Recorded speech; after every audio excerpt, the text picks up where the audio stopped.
Hi, we are JKwan, a new podcast of views from foreigners based in Japan, focusing on worldwide racial and systematic inequalities and disparities, language, music, the arts, and culture. Created by everyday people for everyday people.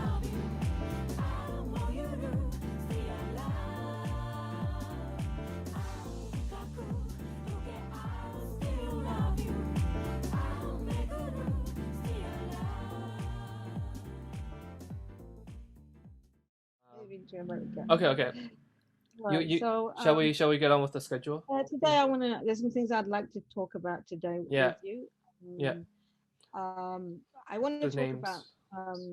what's been happening since George Floyd, Yeah, and look back at the past killings, murders of yeah, black people by yeah, police. I got yeah, a good video for that. yeah, yeah. Um, we'd like to do an update. I want to do an update on um, Breonna Taylor. Mm, mm. Breonna Taylor. Um, And I want to. Did you see the video of the that black woman that they tried to hide? Um, they burst into her house. I think she's a social worker, Yeah, and she yeah, was yeah, yeah, yeah, naked. yeah, So that yeah, would be yeah. something that I'd That's like to talk crazy. about. That's crazy. Yeah. And then the last one.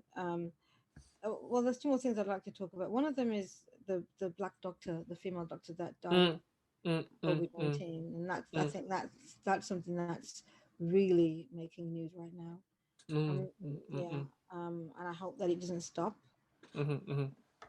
I'd like us to talk about that, and if we have time, I would also like to talk about uh, this thing that really Bugs you? it's annoying, and it's more than annoying. It's embarrassing at the same time as annoying, and it does Uh, anger me with Black Americans when they get upset with British other actors. black actors, especially British actors, getting the parts of American and and and and and that's been something. So now they're all mad at him, Daniel Kaluuya, and I'm like, are you?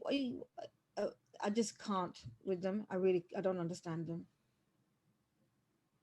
I don't. That was I think one of the commentators was Samuel L. Jackson No, who said that. he did that with I actually sent him a email. You know I don't play. I didn't respond. But yeah, Samuel L. Jackson had a problem with this is when he played in Get Out, and Yeah, yeah, yeah. I saw that. Yeah, yeah, it that was in Get comment. Out, saying that you Yeah, have to be a Black American to understand. yeah. I don't know The I don't know what he's talking about. mhm, I don't understand what he's talking about. Hate is hate. Hate is hate mhm. is hate. And so I want to something. There's something I really want to read that I posted on on the um on the thread regarding this. We don't necessarily have to talk about it, but I think what I say is everything that I mean. And I posted a letter on the thread, and I was really angry about it. It really bothers me that they do this because what's the point in Black Lives Matter then? What's the point?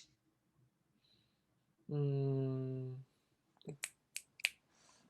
yeah, So anyway, before we start, I'd like right. to That is mention yeah. I'd like to mention the names of black men that were lives were taken this month, only this month, right? Mm-hmm, That were mm-hmm, murdered. Um, I'm going to start with uh, Casey Goodson. He's 23. He had a subway sandwich, and he was shot by Columbus Ohio police um, on the 4th of December. I'm pausing because I'm getting my breath here. On the 9th of December, Joshua Feast was shot in the back. Yeah, he was running. He dropped the gun and he was shot in the back. He's only 22 years old. And Jason Goodson, I'm not sure if I said Jason Goodson Jr., he was 23 years old. Joshua Feast was 22. This was in Texas. Then we had Andre Hill. This was December 12th. Oh, sorry, December 11th. He was shot by a rookie cop. Wookie cop. Rookie cop, and he's 47. Andre Hill. This was December 11th. Or was it December 22nd? And this was in, I think this was in Columbus, Ohio. My data is all mixed up. It's not so good, but the names are right and the ages are right. Another one was a woman, Tanisha Jarrett. Tanisha Jarrett. Yeah, she's 35, and she has, I want to say, between 5 to 7 little kids. She's mentally ill, and she was shot by the police. Luckily she survived. And I want to do one ironic one. It's not a gun, but it still causes a lot of mental illness, fear, hatred, anger, rage. A black man on the 3rd of December was tased by a policeman. He stopped them to ask for help. Of course, the story is longer than a dirt, but this is the gist of it. And he was tased. What was his name? This one I couldn't get the name. I think they purposely left the name out. The video for Joshua Feast came through today. He was handcuffed while he was dead. The policeman was more interested in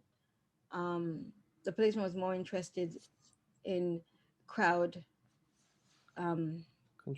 control than calling for help for him. Right. And whilst he was dead, they handcuffed him. What was his name? This is Joshua Feast, the guy. Joshua Feast. Okay. When I shot in the back. Yeah. Now, Ben Crump said something, or was it? I forgot his name. About Carl Rittenhouse. He's the guy from the. He's a shooter. The guy from the. I can't remember the. He's the guy that shot the young teenage guy that shot the Kenosha shooting. Do you remember? The teenager. Yeah. Right. He walked down the road with 2 guns in his hand, walked past the police. Right. Never stopped him. They didn't stop him. But this guy dropped his gun and was running, and he got shot in the back. How can you justify that?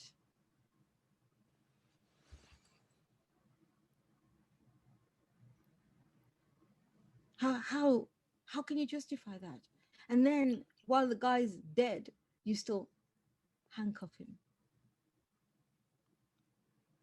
And this white murderer, was walking down the road with 2 assault weapons. Yeah. Right? And he already killed. And 2 assault weapons. Yeah. And he already killed someone, right? By that time. Yeah. Yeah. And then no one said anything. They drove past him. He's walking around like this, and he's telling the cops. I think from what I remember, right? He's telling, like,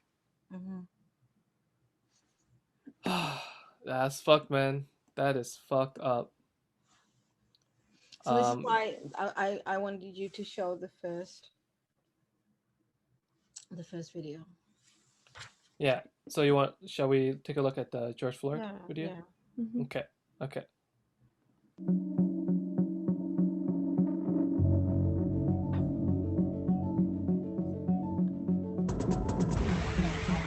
The same scenes, decades apart. Protests, fury, anger, hurt spilling out across America and around the world. The cause, racism, police brutality, inequality. George Floyd was a 46-year-old father who was stopped by police in Minneapolis on the 25th of May. Suspected of using fake money to pay for cigarettes. a white police officer was seen kneeling on Mr. Floyd's neck as he was pinned to the ground. He repeatedly cried, "I can't breathe." He was held down for 8 minutes and 46 seconds. After 6 minutes, he stopped moving.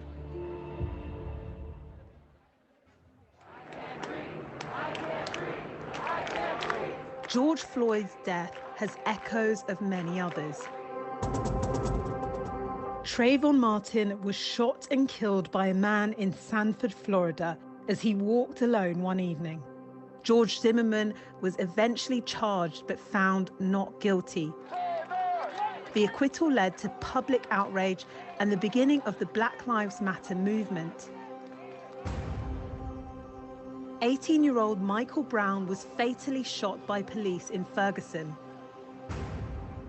Eric Garner was choked by a police officer. His dying words were, "I can't breathe." And there are more.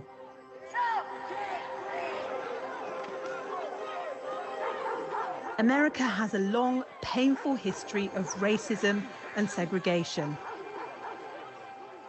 Until the 60s, African Americans were made to live separately from white people and didn't have the right to vote. Nowadays, policing in America varies from state to state. In North Carolina, it takes just 16 weeks to become a police officer, half the time it takes to become a licensed barber in the state.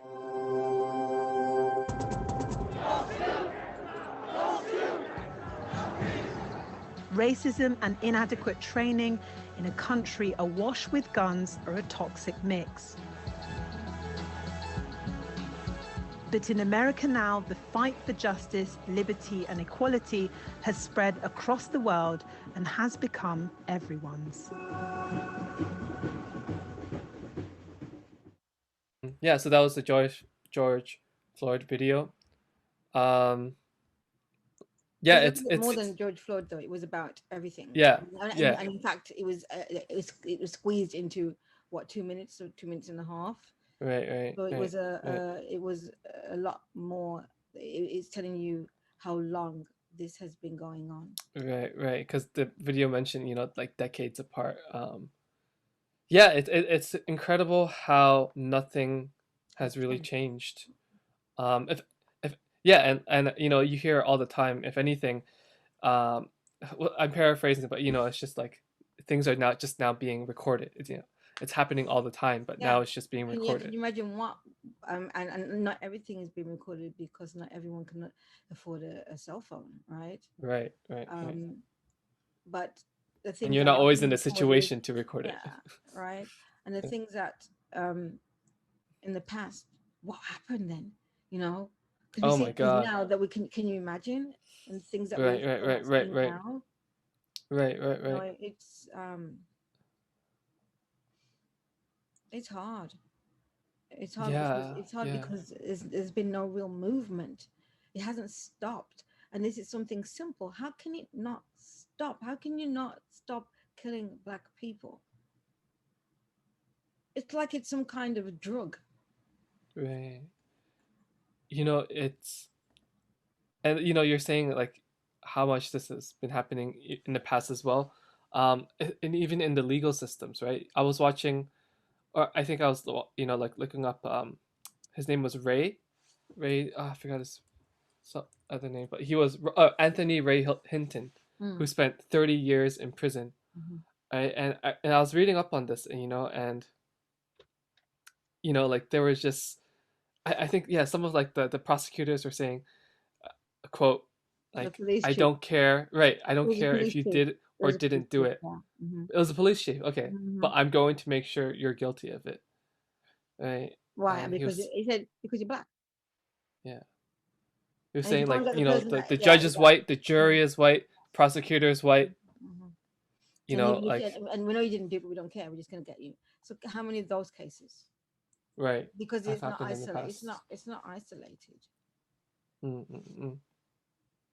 And this, this just makes people lose faith in the justice system. What kind of people?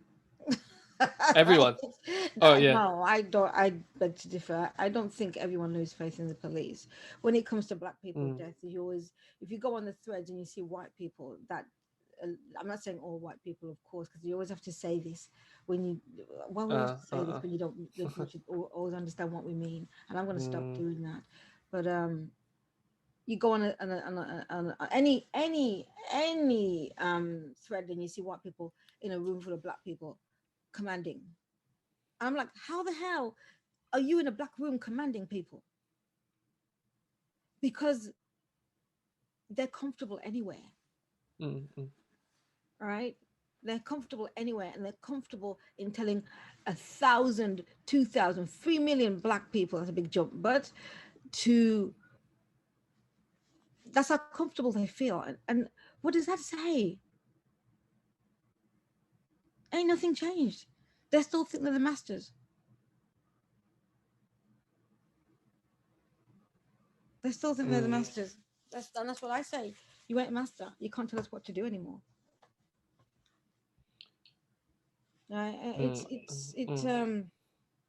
Yeah. I want us to look at the other video, which coincides with the one that we just watched. Yeah. Because it's people reenacting what happened. There's a lot of people that don't know about certain things. I think it's really good. This one's 18 minutes. I don't know if that's okay for you, but it's about 18 minutes long. Actually, it's not that long because at the end there's like some credits. Oh, okay. Scene. All right. Okay, go ahead.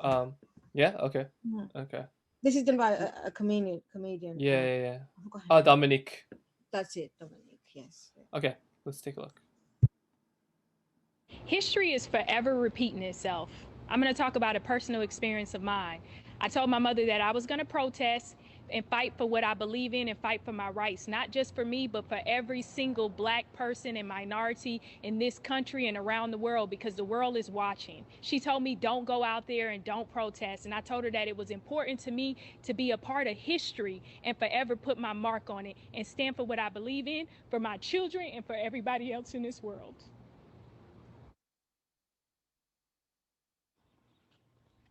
Here you go, ma'am.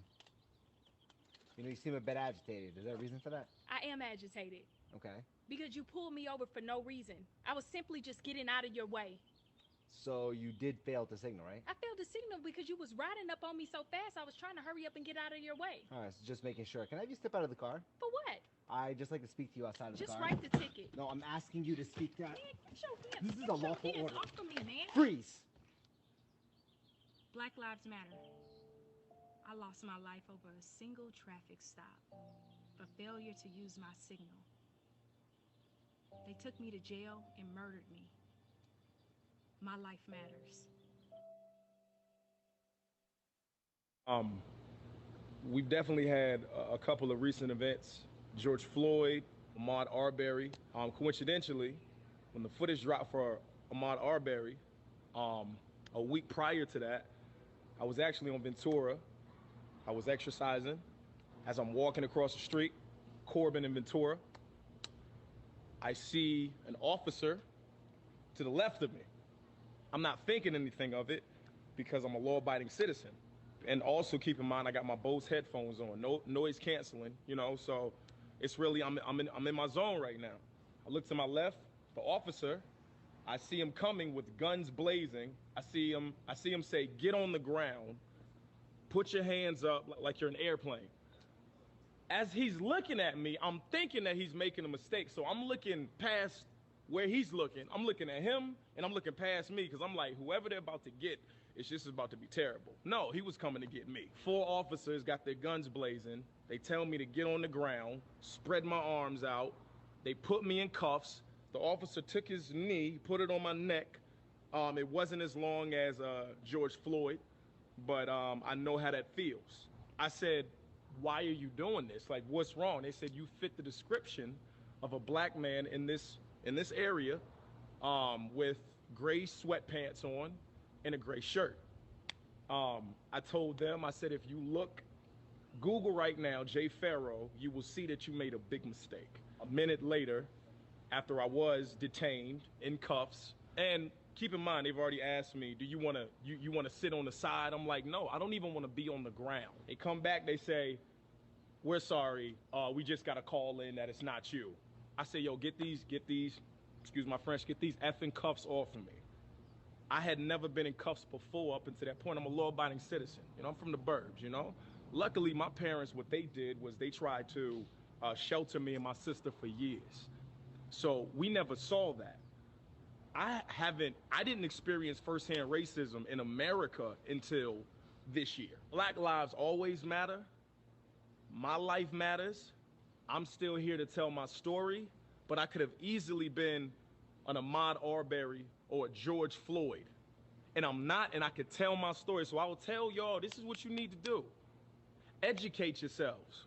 Educate yourselves on the laws. Understand what the cops are saying to you. So if they try to flip anything on you, on our young black men, our black men in general, we have the knowledge and we have the power to overthrow that because we're well-rounded. We know what's going on. Be in the know. I'm Jay Farrow, and I'm a black man in America. And my life matters. Black lives always matter. They always matter.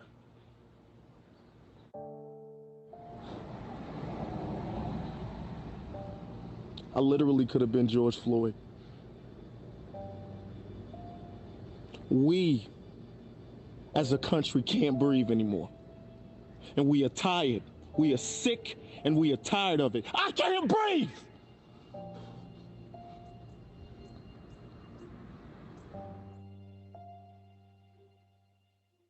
Since America was built, it was built on the fundamental ideology that black people would be subordinate to white Americans. It's been that way for hundreds of years. And through the years, we've had so many people try to stand up. Black people are equal. Black people deserve this job. Black people deserve this house. But we haven't made it there yet. And what is the result? You get Colin Kaepernick kneeling. What do they say to that? Stop.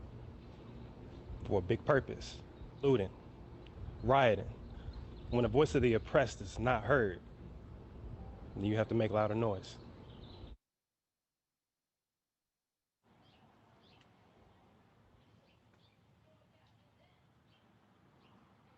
Hey, what you doing here? I'm waiting on my friends. Waiting on your friend. Yeah. Get up right now. For what? I said get up right now. I'm not arguing. No. Hey, get the hell up, all right? Put your hands over here. Put your hands. Put the fucking What? phone I down. ain't even do nothing. Shut the hell up.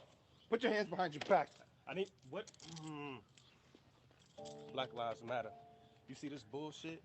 I can't even wait outside of my friend's house without getting the cops called on me. Stop pushing the finish line back once we've reached it. I remember in 2016, I was a police officer, off duty. I was in the mall shopping with my family. Had a white lady call the police on me. I had my gun, had my badge, displaying my badge of authority, but still got marginalized. Again, when we reach the finish line, don't push it back from us. Black Lives Matter. Man, just got me through? Yeah, man. No doubt. Appreciate it. Yeah, My brother. Appreciate it. What you doing out here, boy? Selling cigarettes?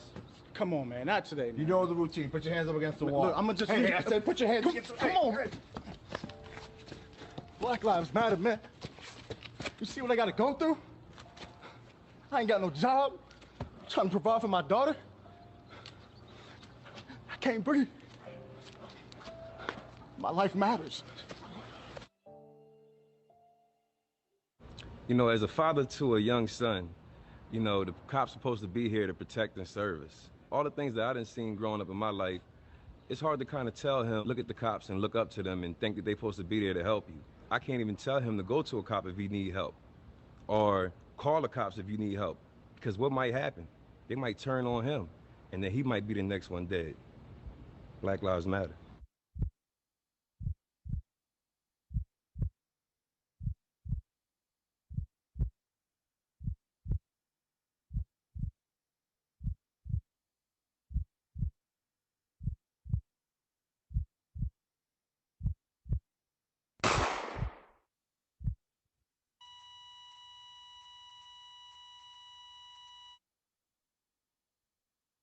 What's happening is real and has been for a long time. It does not happen to people that just look like thugs, people that just look like they're up to no good. I personally have been followed into my garage late at night because I was told I resemble somebody that was robbing banks. This is over 20 years ago. I have woken up to cops in my house looking for the wrong person, guns in my face at 8 o'clock in the morning. I've been pulled out of my car multiple times, sat on the sidewalk. They tried to tell me my choices in life should be whatever they were talking about. I wasn't listening because it was 1 a.m. and I'm trying to figure out why I'm sitting on the sidewalk out of my car and then walk away with no ticket, no nothing. They went through my shit for over an hour. This is regular life. Should it be? Absolutely not.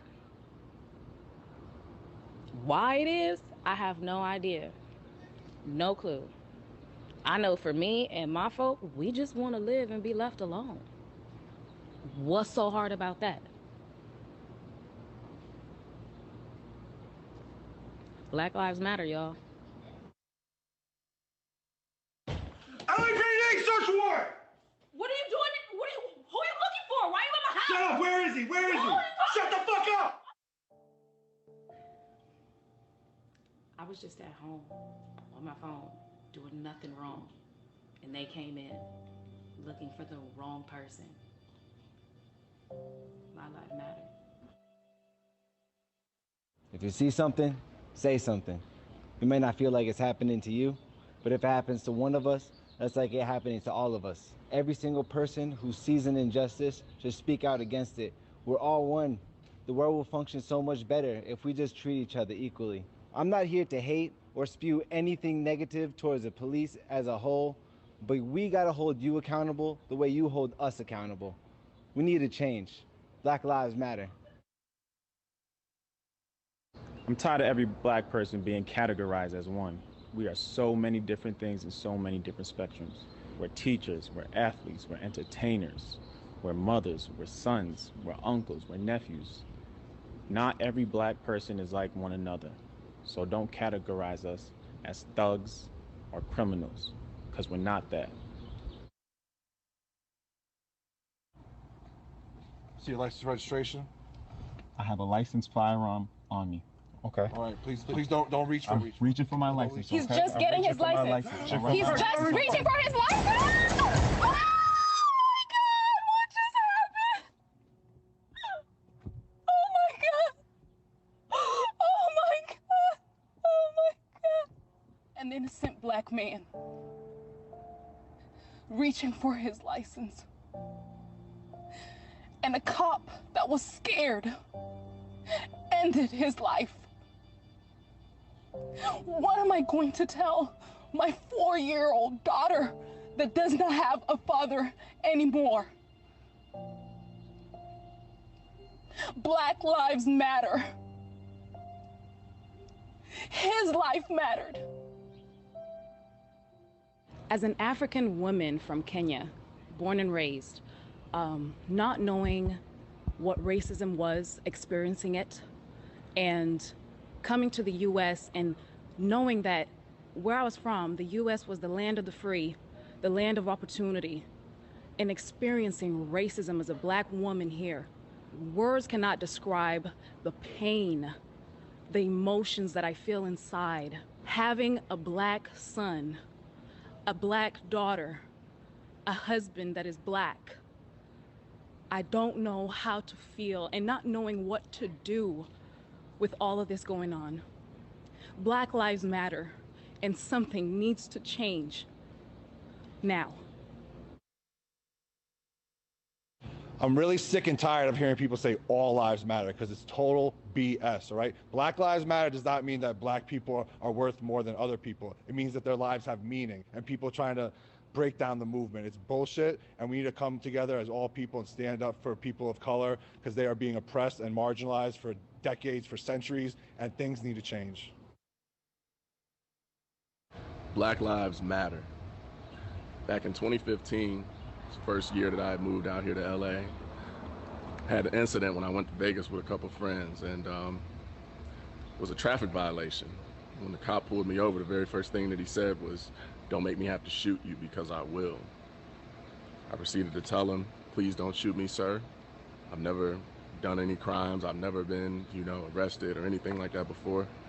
He proceeded to tell me, "You're not the two smallest people that I ever pulled over. Don't make me have to because I will." And in that moment, I realized that it was probably because of the color of my skin. I've been a victim of this and I know what it feels like. And I believe that if we all come together, we can actually make a change. All lives do matter, but Black lives are included in that.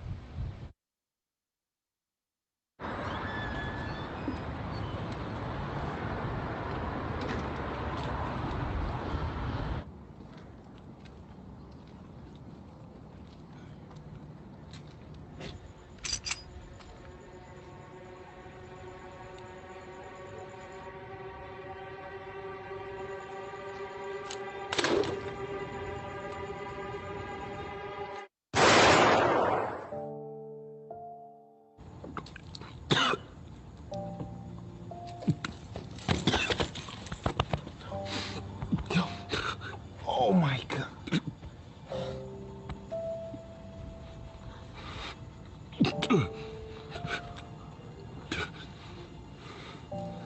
This could have been me 8 years ago. This could have been me.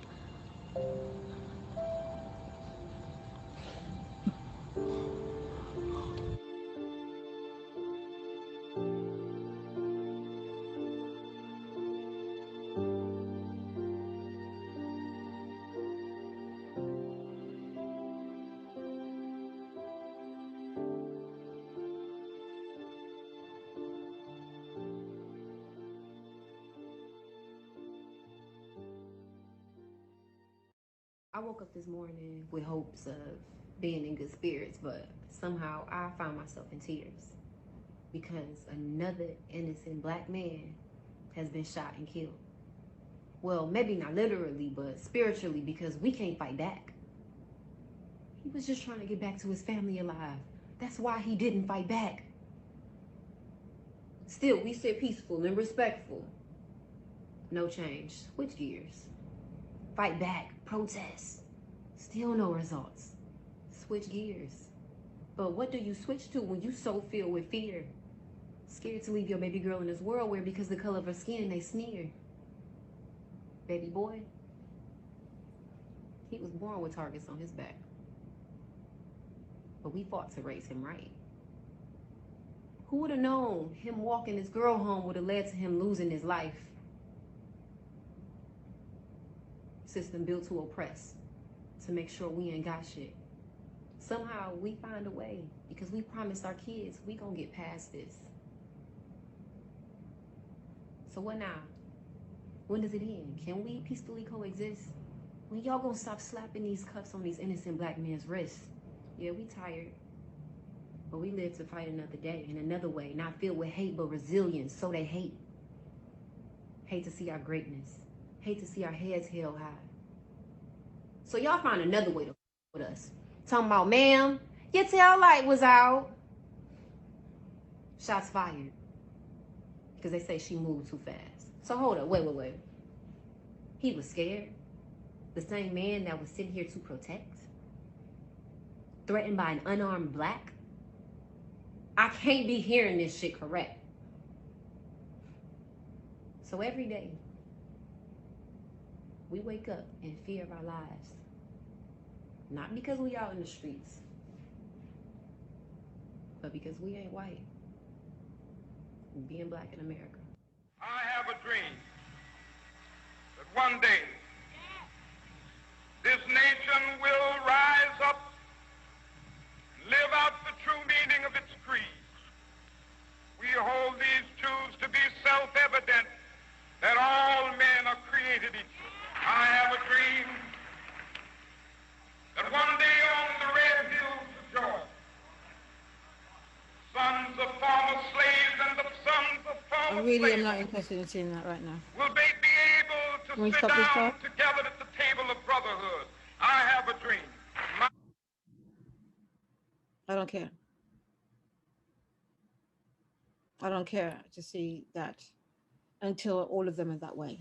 that's when it'll be worth looking at. I don't want to see one or two of them in a crowd, right? We're supposed to see all of them in a crowd. And it's because as long as this is still happening, it doesn't. It's a pacifier. What do you mean pacifier? That's a pacifier. You see pictures of one white cop or two cops with a black person holding hands or whatever, etc., etc., etc. It's to pacify. It's a false image. Yeah. And I'm not interested in seeing it. And unfortunately, that for me is taken away from the strongness and the meaning. I'm not saying that we're going to hate white people, but at the end of the day, there's a lot of them that have a lot of hatred towards us. Right. There's a lot of them. A lot of them don't even know that they got it, right? Because it's just been it's passed down. And that's all they know to me. That's all they know. That's all they and some of them don't even know that they're doing it, but they do it without even knowing because it's inherited. As in, it's taught. Yeah. Not just in the family, in the high school, in the schools. And that's a lot of reprogramming or unlearning.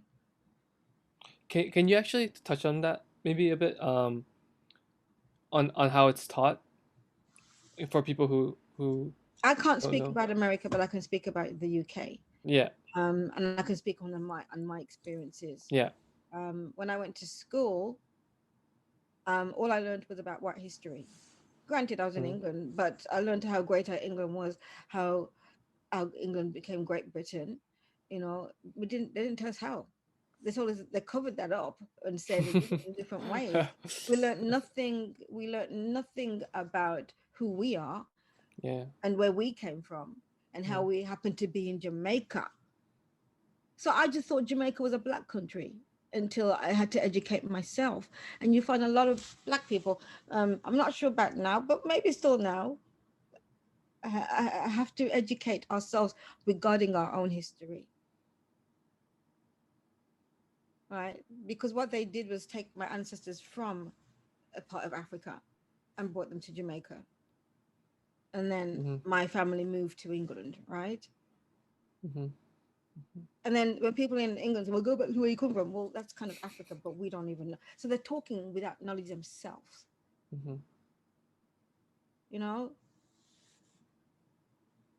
In the schools, you are taught that you are not enough because everything is focused around white, right? Not just in the school, it's on TV. Everything is white. Everything beautiful is white. Everything, and so it makes you begin thinking that you're nothing. You don't want to be who you are. You are, because I can vouch for that. Because I didn't want to be black. I wanted to be white. I wanted to have the features. I wanted to have all these things because that's what you're seeing. And this is what's being promoted to you all the time in the textbooks, in everything. Right? When you see something that looks like you, it's a gollywog. You know what a gollywog is? No, I have no idea what that is. Well, look it up and then put it on there. Gollywog. A gollywog. 1 second. So this is a gollywog. Yeah. Okay. And I also, this also makes me think about how, like, have you ever seen those toy monkeys that have like the symbols and like, right? Traditionally those toys, they were dressed as, the way that they dressed them with, they tried to make them look either with like black people, or they made them wear like traditional. They call black people monkeys anyway. So yeah, and they've always done that. So whatever else you're putting on monkeys, it's attached to black people. Yeah. Right. I was at a wedding in Japan once. We were singing. It was me, another black girl, another black guy. What did the man? Come on. What did he put on his face?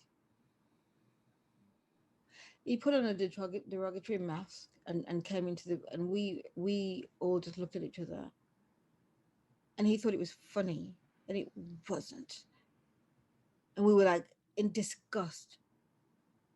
And I think it was either the father of the bride or the father of the groom, and really we should have just walked out of there, but because we're so soft and we didn't want to, it had nothing to do with money, we didn't want to ruin the wedding because we were booked to sing. How can that not tell you that what you're doing is insulting?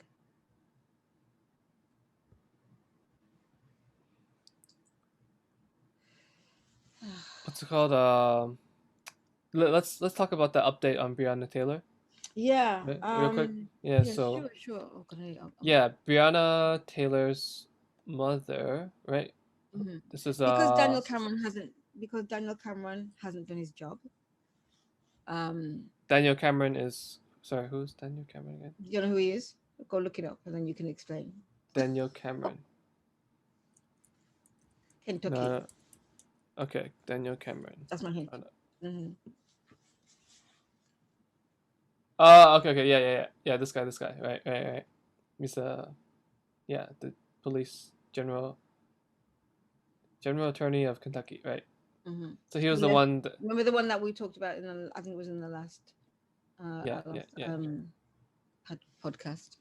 So Breonna Taylor's mom reached out, and her mom's Tamika Palmer. She reached out to President-elect Joe Biden to open a larger federal scale investigation into the death of her daughter and other Black Americans killed by police. She wants she wants him to hold them, or she asked him. I would demand. That's what I would demand. I'm not asking him shit.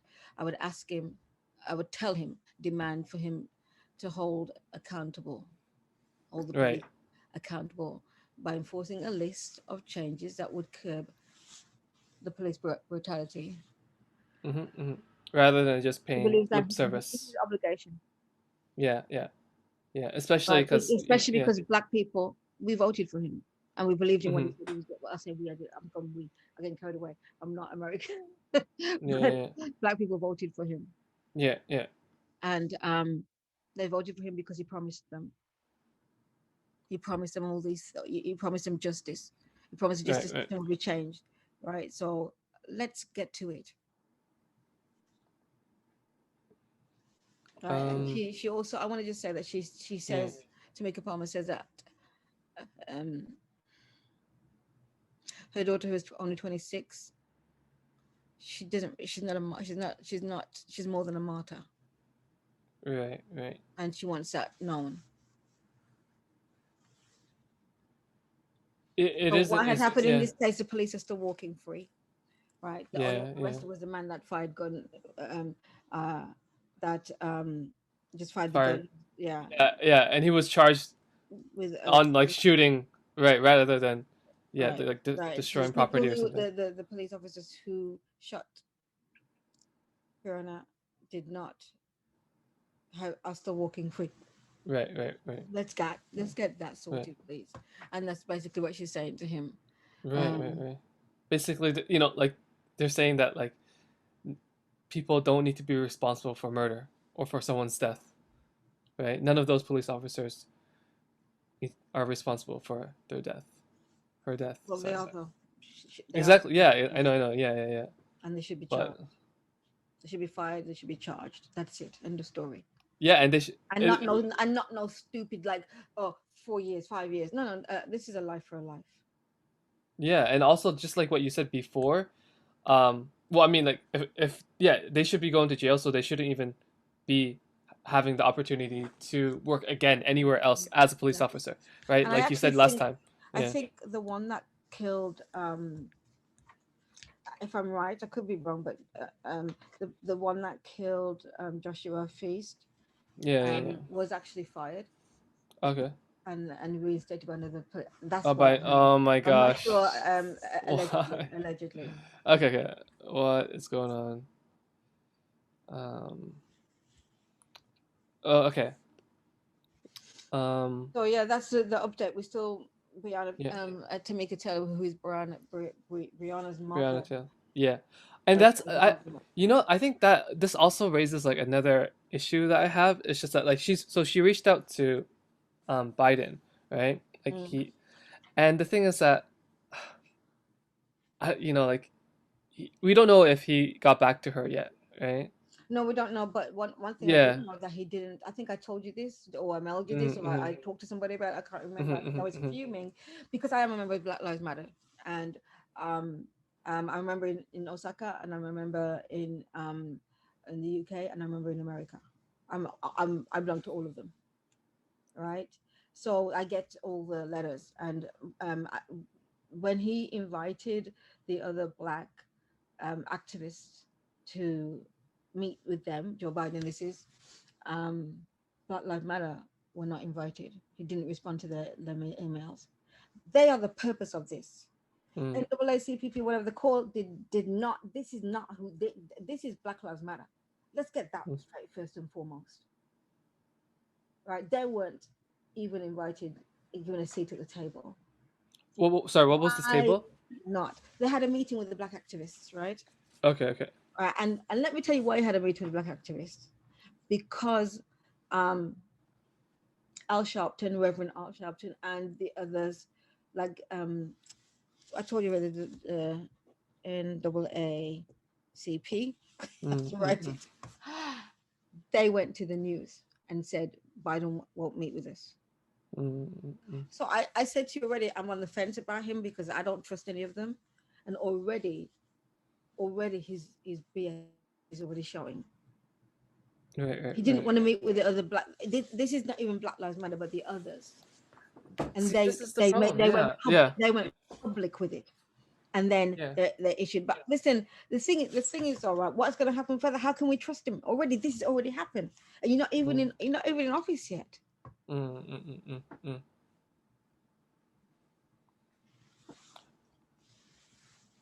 Has he given any response for why he hasn't responded? So he hasn't responded to Black Lives Matter. Okay. To my knowledge, I haven't had another letter saying anything else, but I've posted it on Facebook. I posted it so everybody can see it. Yeah. See, this is the issue. It's just that, like, if when we want change from the government, from politicians, we shouldn't keep quiet about it. No. Yeah. And but the thing is, like, they're just so, how do I say this? Unresponsive to people, to the public. Because there's just no help at all. Let me tell you something. I don't know if I mentioned this to you before. Yeah. My partner, he's white, and he doesn't like most white people, and I couldn't understand it. And I said to my mom, I was like, Mom, why does someone doesn't like his own people? And she goes, because he knows who they really are. Yeah. I haven't thought about it like that. I didn't think about it. I didn't think. Simple. My mom simply just said, because he knows who they are. You know what they do. You know what they can do. He's one of them, right? So he knows. He's been. We've not been in that. Do you know what I mean? We are outsiders. Or we've not been. So he's a white boy, a white man, right? Knowing what white people can do, will do, have done. Yeah. And this is what my mom told me. I didn't even think about it like that. Yeah. It's kind of just like I was condemning him for being like, why are you like that? No, you can't do that. You can't. You don't know. And he's like, well, no, I don't. Yeah. And he couldn't even explain it himself. And then when I said this to him, he said, yeah, she's right. He went, yeah, your mom's right. Because I guess he couldn't even explain it himself. Yeah. And that's when I say some of them don't even know. Do you understand? They don't even know that they've got it in them. And I say this, and this is something that we're going to talk about when he eventually gets to Japan, about being in a interracial relationship. It's really hard because Dao has a lot of traits of I shouldn't say his name. I just say his name. They're exposed. Oh, he's coming on anyways. No. He has a lot of traits where one of the beautiful things about our relationship is that we talk about it. Yeah. And then he realizes I didn't see it like that. Yeah.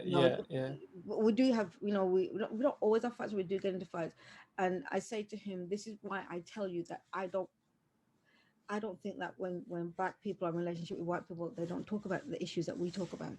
They just don't talk about it, but we do. Right. And it sounds like, he's very fortunate to have you educate him and But he enlighten him. Yeah, he's come from a good family, but the thing is that he thinks that because his family are not racist, right? And they're not. Yeah. But that's your image of racism. Do you understand what I mean? We are the person that can tell you, because we are the right, people that. Right. Do you understand? Are experiencing it. Right. Right. So, and I think a lot of people in mixed relationships. Right. That's interesting. Yeah. Because white people have their image of racism, but Right. You're not Black, so you can't tell us about what racism is. You can talk about it for yourself. Right. But you can't talk about it. Yeah. On the level of a Black. That's a very good point. Yeah. It's like saying, like, oh, I treated you well, but then that image of treating people nicely or well is based on your own ideas of what that looks when a like. white man pats somebody on the head. Good. Exactly. Right? Oh, I'm just being nice. So that's why I'm patting you on the head. But then that's not how the other person. No, wants because to be you treated. think you're higher than us, right? You think that and the thing is, it's.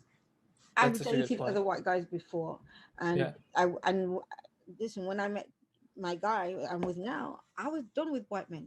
I'm like, no. Actually, I was done with men, period. But I was, but especially, I was like, nah, because nonsense. I ain't dealing with this nonsense no more, right?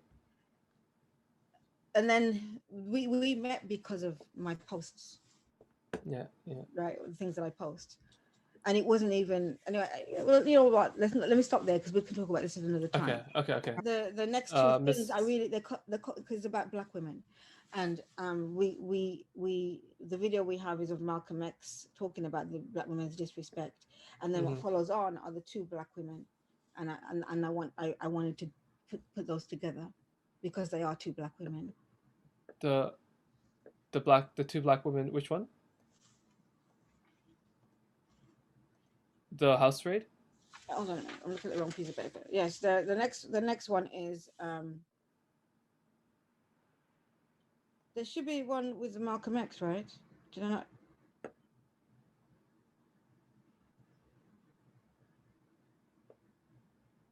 Yeah. There's one with Malcolm X. Yeah, that one comes first, and then you show the one with the Black woman naked, and we'll just let them go, all three of them go, and then we'll just talk at the end a little bit. Wait, the Malcolm X, the naked woman, and the doctor, right? Yes. Okay. Is that okay? Yeah, that's fine. Okay. Just make sure that. The most disrespected person in America is the Black woman. The most unprotected person in America is the Black woman. The most neglected person in America is the Black woman. And as Muslims, the Honorable Elijah Muhammad teaches us to respect our women and to protect our women. And then the only time a Muslim really gets real violent is when someone goes to molest his woman. We will kill you for our woman. I'm making it plain, yes. We will kill you for our woman. We believe that if the white man will do whatever is necessary to see that his woman gets respect and protection, then you and I will never be recognized as men until we stand up like men and place the same penalty over the head of anyone who puts his filthy hands out to put in the direction of our women. So I think he means Black women are the most disrespected women in the world. Why do you think it's the world, and such worldwide? Because Americans originated from Europe. This is how they've always thought, right? This is how we're treated, right? When you look around you, how are we portrayed? Mm-hmm. You know, in what way are we accepted?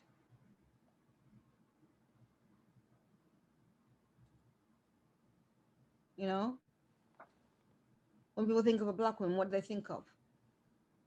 What comes to mind? Mm. And I'm sure it's probably the twerking and all that nasty crap, right? That's what they. Do you understand what I mean? We're not represented as intelligent women, you know. Intelligent or intelligent, competent. beautiful women.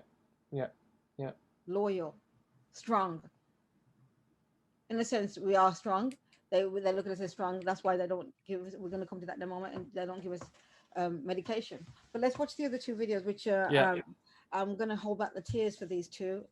So let's have a look at why Malcolm X is saying that black women in America, for me, it's the whole world, we are the most disrespected humans.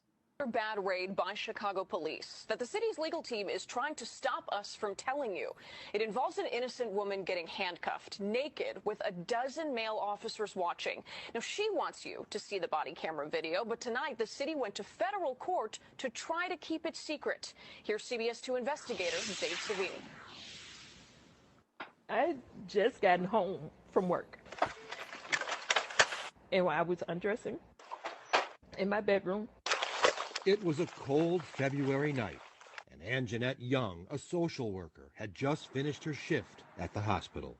You see them running up to the apartment complex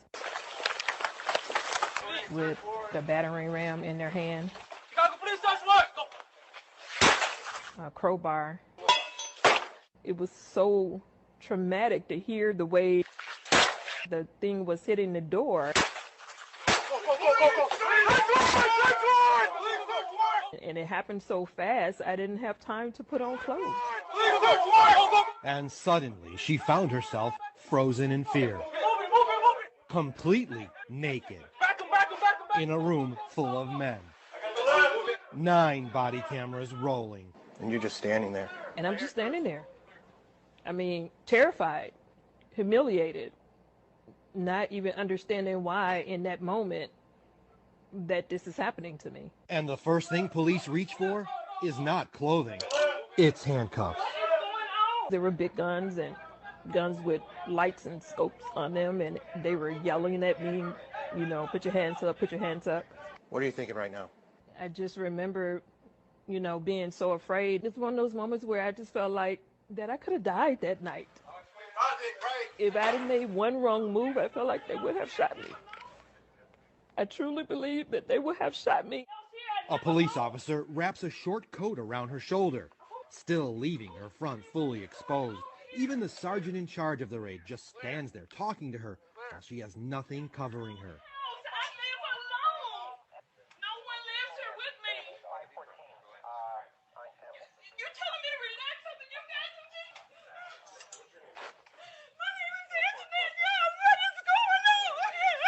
Then she gets a blanket. They just threw something over me.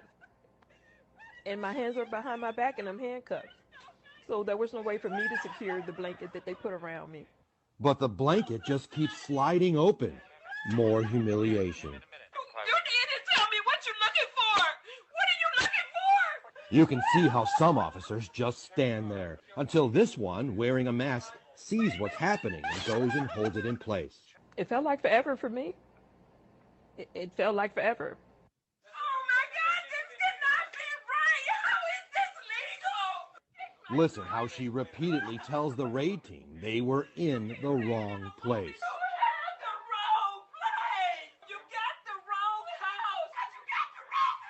We counted. She says it at least 43 times. You got the wrong house. And she was right. They were in the wrong house. Our investigation uncovered police failed to do the most basic research before getting the search warrant approved. We found they simply took the word of an informant who gave them Ann-Jeannette Young's address. The informant claimed a 23-year-old man who was a known felon had a gun and ammo inside. I don't know who that person is. I've been living here for 4 years and nobody lives here but me.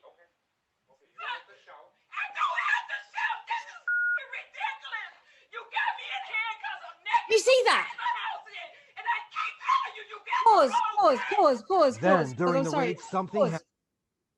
You see that?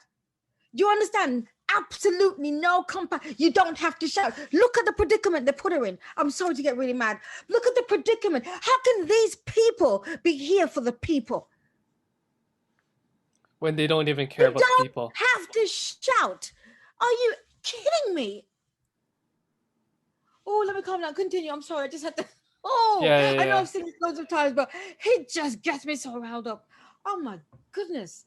There's one scene where there's just this cop. He's just chewing his gum as if nothing is happening. He's just like, yep, okay, another day of the job. It's just because complete indifference. They don't see us as equals. They don't even see us as humans. Yeah. Would they react like that to a white woman? Come on now, Quan. Come on, Quan. Tell me, would they react like this? No, is that what they would do? Right. No modicum of comfort or support or empathy or compassion. Yeah, absolutely. Nothing happens. Watch as two of the officers go to their squad car and begin reviewing their notes about the warrant. CPD would not comment on what you're about to hear the officers saying a few minutes later. It wasn't initially approved or some crap. What does that mean? I have no idea, because they told him it was approved, and then I guess that person messed up on their end. Messed up is an understatement. So where was the target? Our investigation revealed he was awaiting trial on home confinement here at a different apartment in Ann-Jeannette Young's complex. How easy would it have been to locate him? Easy, real easy, because he was wearing a police tracking device, an electronic monitoring bracelet. It's possible he could have even heard the raid happening, because records show he was confined to the unit right next door. But I'm telling you it's wrong. I'm asking you to let me call somebody. Asking you to let me put some clothes on. I'll sit here and let you do whatever you need to do. But let me call somebody, let me call an attorney, because I'm telling you this is wrong. I have nothing to do with whoever this person is you're looking for. We found if they would have done a little bit more research, they might have found where the target actually lived. Yes. I think Screw Up was being too kind, because ultimately this is a constitutional rights issue. Keenan Salter is Ann-Jeannette Young's attorney and is suing the police department. If this had been a young woman in Lincoln Park by herself in her home, naked, a young white woman, let's just be frank, if the reaction would have been the same. I don't think it would have been. I think they would have saw that woman, rightfully so, as someone who was vulnerable, someone who deserved protection, someone who deserved to have their dignity maintained. They viewed Ms. Young as less than human. Can I say that? Hmm? Can I say that? Less than human. Less than human, yeah. Less than human. Exactly. Relax. They keep saying relax. They did eventually walk her. I don't think telling anyone to relax has ever made someone more relaxed in any situation. On the situation. No, but in this situation, what they need to do is apologize and console her, right? Telling her to relax it's that you know what they're doing? It's that aggressive black woman thing. That's what they're doing. That's exactly what they're doing, with no compassion. And they're the ones that, and like the guy says, Screw Up is an extremely wrong, bad, is an extreme understatement of what they're doing right here. Well, sorry, what do you mean extreme understatement? It's an understatement. They're saying to her, the guy said it's a screw up. It's not. It's worse. It's right. To a room to remove the handcuffs so she could get dressed, but then put them right back on and kept questioning her. There's no gun in this place. I'm a social worker. I've been a social worker for 20 years. I follow the law. I don't get in trouble for anything. I don't do illegal stuff. I'm not that person. You got the wrong information. At this point, the sergeant in charge of the raid tells the officer who got the warrant to step outside. Let's go talk outside. But you won't hear it because once outside, the body camera is shut off. Yeah. That's crazy. That's just stupid. Why? Why was this? We all know why, don't we? And they're saying that they won't now. They try to hide it, right? And then made them give it. They try to hide the recording. How many of them do this? Did they ever say why they turned off the body cam? No. Another officer. Oh, you still playing it? Is that okay? Finally uncuffs her. She had been bound for 20 minutes. Listen as the sergeant returns with a new message. We believe your story. And you can see him trying to fix the door they busted so she could close it and Oh, lock it. this part is ridiculous. But it was too damaged to repair, so watch as they try to find something to wedge it shut. They settle on an ironing board. Surreal? Surreal. It's almost like a bad movie. When I watch this, I feel like I'm watching a movie. But those are no actors. I'm no actor. This is my real life. And it happened to me. They're adding trauma to people's lives that will be with them for the rest of their lives. The work is warranted. They need to do the work, but they need to do it right. They can't just callously do it and leave people's lives in ruins because they got it wrong. The sergeant in charge apologized to her before he left. CPD has refused to comment on this case. It's been 2 years since the raid, and COPA, the Civilian Office of Police Accountability, says they're still in the process of trying to interview all of the officers involved. They did not say if anyone has been disciplined. At City Hall, Dave Savini, CBS 2 Investigators.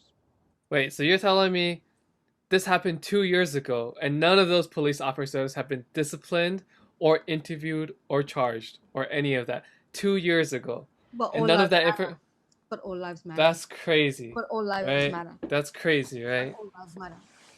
Right, but they just got it because they just got the recording. Right. Oh, okay. Right. After 2 years, because I wouldn't give it them. Right. That's right. They tried to hide it, right?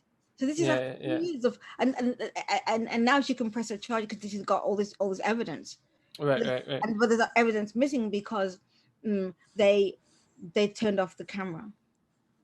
Now, isn't that a suspendable or? That should already be a huge red flag. Yeah. No, but isn't that action is suspension or firing? Right, in and of itself, that should be right. Just that alone. Yeah. Another thing I wanted to just quickly mention was like I wonder how she feels about this video being public. Considering. I think I don't know how. I don't know if that's up to her or yeah. But I guess she wants it known because it's been shown. Fair enough. She's approved it. Yeah. I just want to make sure that they're not putting it out there. Well, she's talking. With her. She's talking and she's covered. Sure.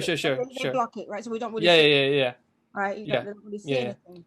Because that would be another. But it's really important, and I think if that was me, I would want it shown. I mean, of course, with the blockade. Okay. Sure. It shows you how insensitive they are. Right. It shows you the actual the disrespect they have for Yeah. It's really important. Well, if hiding it, it's going to take away that, right? I mean, how did you feel seeing that? Just talking about it, visualizing it, and seeing it, it gives you more understanding of the situation. Right. And you actually apply on the wall right there, seeing it happen and seeing the actual the police's actions and reactions and inadequates, right? Here, okay. Actually, I just wanted to clarify something. So, what do you think about like let's say it was the right address that they had, and they went to the guy who they're looking for, right? So imagine the guy that who they're looking for already has a, what is it called, that on the leg, the tracker, right. So that wouldn't have need to have happened because that guy's already got like So they didn't know he had a tracker, or they should have known he had a tracker, and they messed up the address. Yeah. So they're not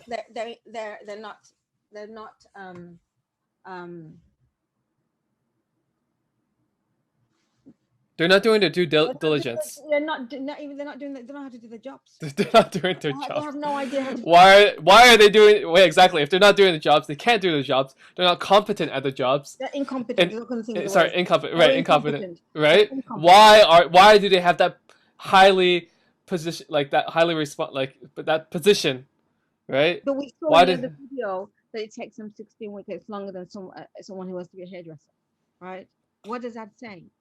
Who are the police force? It's still, for me, what it is what it is. They were originally created to capture the slaves. Mm-hmm. What requirement? What do they need? 16 weeks. You know, that says it all to me. You're working with people, right? You're working with people. It requires a police check. It requires all these things, all this paperwork, all this training, right? You want to be a social worker, you want to be a psychologist, all these training and learning and reading, right? Because they are almost everything in one, plus the law. Mm-hmm. How are you going to put 16 weeks out on the street? You know, that's a very good point. You know, just like how it takes so long to become a social worker, to become a licensed registered psychologist or doctor or engineer or any other profession. Yeah, but we don't work. You know? We don't walk with a gun. Yeah. So it should take them even longer because we Yeah. walk with a Yeah. gun. Yeah. Exactly. What does it say? It says a Yeah. lot about the system that they're putting these incompetent people to guard the nation, England too, right? And to guard the nation with what skills? Right? What exactly are you in 16 weeks? What exactly are you giving them? Because it's not working and it's obvious. Yep. You want proof? I know. Yeah. Exactly. That's such a good point. And that see, that's exactly what I would like to see Biden, you know, use his power with. I'm not gonna. I don't expect anything from him. Yeah. Let's take a look at. On this point, I want to talk. Yeah. Let's talk about different professions. And Yeah. when you think of doctors, what do you think? When you think of doctors, what do you think about when they think about? Because most doctors in our world, where we come from, you're from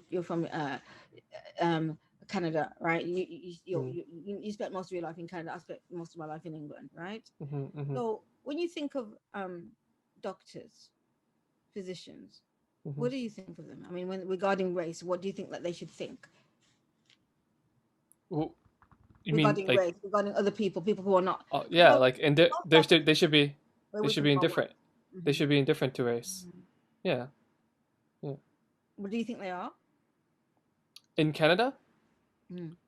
I've always gone to one doctor, and he was a family doctor. It's a Chinese doctor who served the Chinese community. Oh, that's different, right? We've never had that.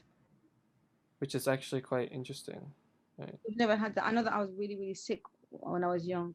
We've got our own doctor too, and well, so we've got our own 3 doctors, and you can reserve one of them. If not, you have to see one of the 3.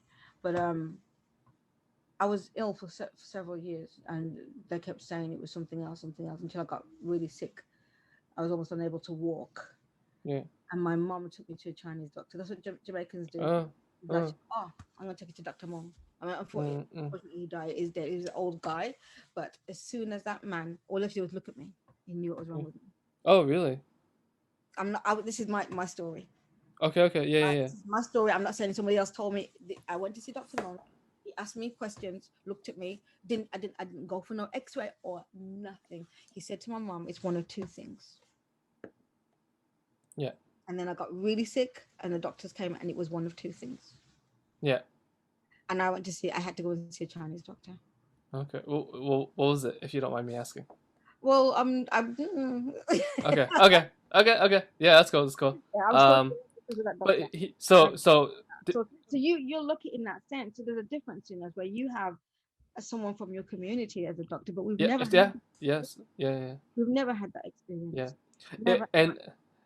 Yeah, and these kind of doctors that we have like, how do I say this? Like the doctors in Toronto, you know, there's a lot of immigrants, right? And each immigrant population goes to their specific, you know, like their ethnic doctor, Even in right? Toronto, there's black doctors, black people. This exactly, yeah. There's black doctors, and you know, like I wouldn't be surprised. I've never gone to a black doctor. I've always gone to my Chinese doctor, It exists in but America, but it doesn't exist in England. I could tell you that now. It's rare. When I was growing mm-mm. up, there was nothing. The first black anything I ever saw was our PE teacher, and he wouldn't even spit on us, and he was a black man. Yeah, yeah, He wouldn't even greet us, yeah, and we were like so excited. Oh my god, it was our first black anything, right? And we were like, wait, yeah, yeah, right? Nothing, not even good morning did that man say to us. yeah, And he was another peer that we were excited about. yeah. Can you imagine that? And my god sister came after him. She was a researcher at my school, and she was nice. She was, yeah, everybody loved her. Everybody went to her because it was really, it was different compared to the black PE teacher. He was just. Mm-mm. I just thought about that. Yeah, my god sister was a researcher at my school. Mm-hmm, mm-hmm, mm-hmm. Yeah, you know, like having more black doctors accessible to black communities is would you say it's definitely lacking in the UK, or It's like absolutely, it's lacking because it's a money thing, right? To go to medical school is a lot of money. Yeah. And white people have kept black people poor. It's another, yeah. You have people from the continent of Africa who are doctors, right? Mm-hmm. But Jamaicans, not all of them, but a lot of Jamaicans, my mother included, they've had their brain completely washed, and they dislike African people, and they won't go to African doctors. Oh, really? Wow. Even your mother. No, I'm talking about my mom. Now she's, because you know she's older, and I talked to her a lot about this. And so, Mom, do you know that Jamaica was not our land?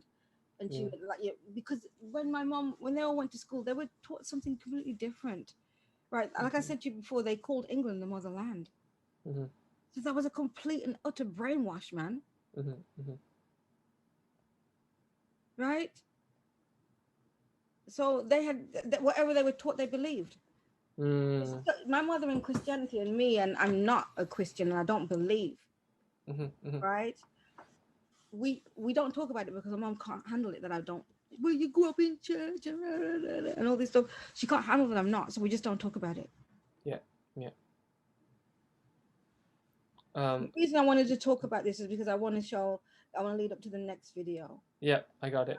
I actually did contact the university hospital, and I went for them to mail. They sent me a follow-up letter saying they're going to call me back. I mailed them to demand that they fire that doctor. Dr. Bannock, right? I think Yes. his name was, yeah. Bannock. Okay, let's take a look at this video.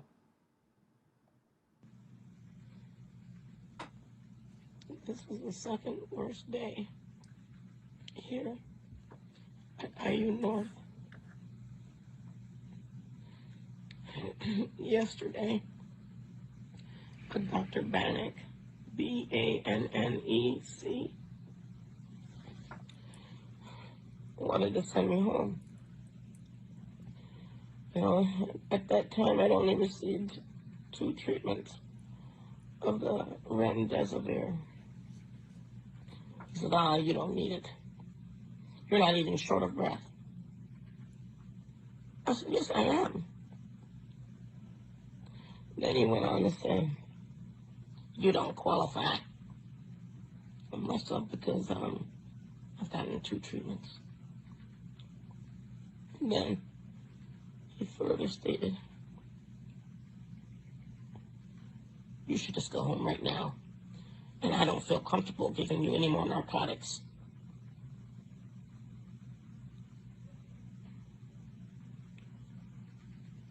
I was in so much pain from my neck. My neck hurt so bad.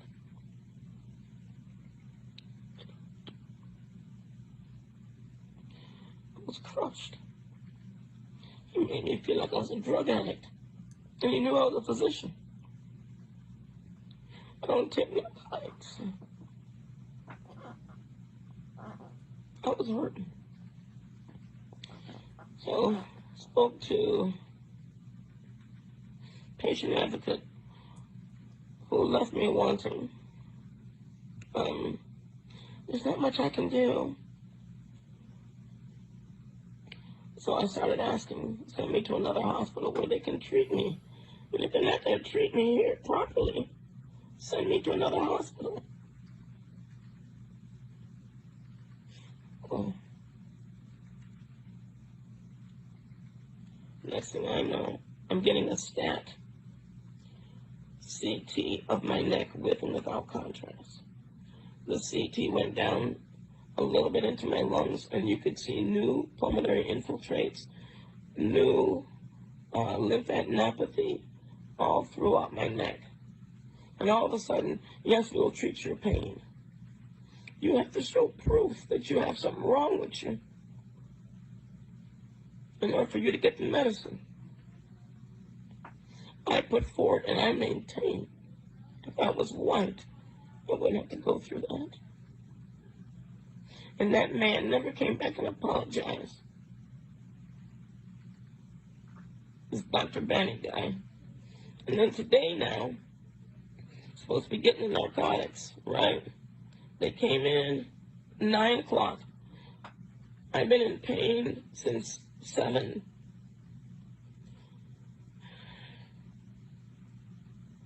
And when they came in, very, very sympathetic. Yeah, we will get your pain medicine. I don't want to give you IV narcotics. How about PO? Fine. I just want my pain to end. So then he says, well, what pain medicine?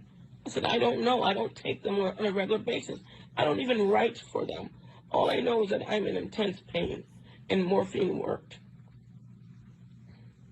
Okay, well, we'll give you Percocet. Okay? I don't know nothing about it. I don't think I've ever had it. It was another 2.5 hours before I got the pain medicine. The nurse came in. The first thing I said to that nurse was, why did I have to wait for so long? The nurse snapped back. Well, you're not my only patient. I have 5 other patients, you know. I said, I have been in pain since 7 a.m., you know. Well, I can't be in here every 5 minutes. I said, no, you were in here once in 4 hours. What? I was in here an hour and a half to 2 hours ago. That was once, since your shift started at 7. Well, I had other people, and I had to take the shift change. We had to give report. I am a patient. Are you going to take care of me or not? And he went in. Now, that is not how you treat patients. Period. So I don't trust this hospital, and I'm asking to be transferred. These people wanted to send me home with new pulmonary infiltrates and all kind of lymphadenopathy in my neck. The other thing that that white Dr. Bannock said was that if I stayed, that he would send me home Saturday at 10 p.m. in the dark. Who does that? On a weekend, who does that?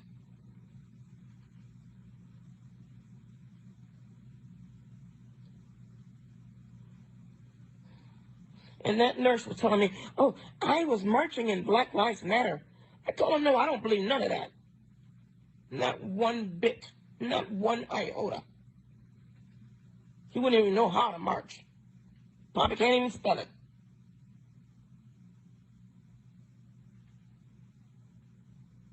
This is how black people get killed. When you send them home and they don't know how to fight for themselves. I had to talk to somebody, maybe the media, somebody, to let people know how I'm being treated up in this place. And he gladly told me, I know you're a doctor. And he didn't want the black doctor to have no medicine, nothing. And then had the nerve to say it's because of him, the nurse, that I got the medicine. Really?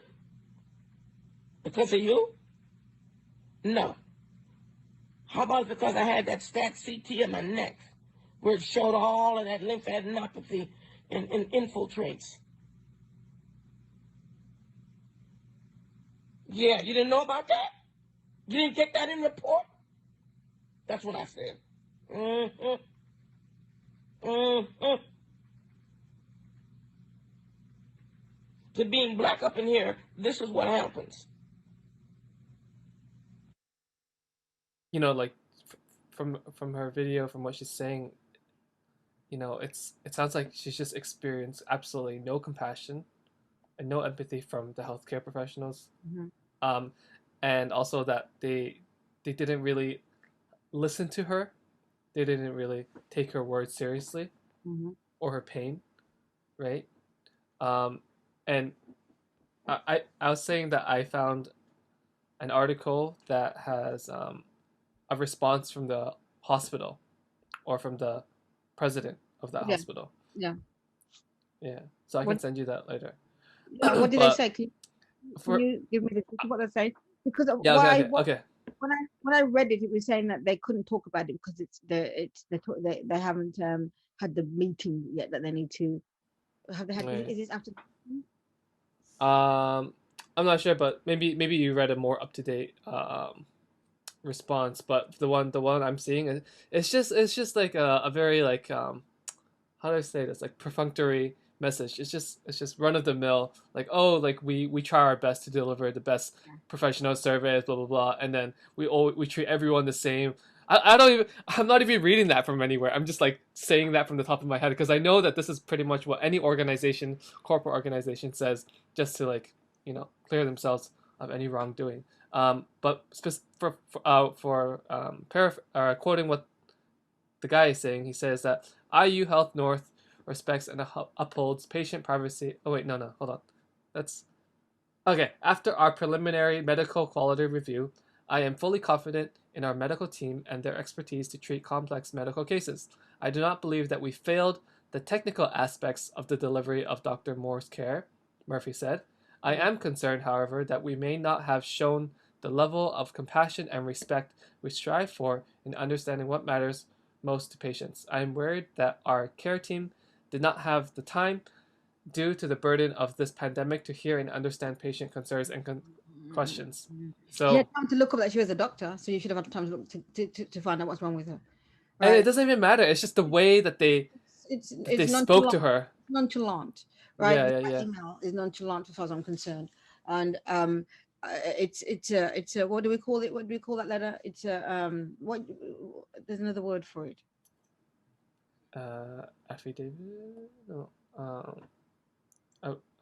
Alibi. No, alibi.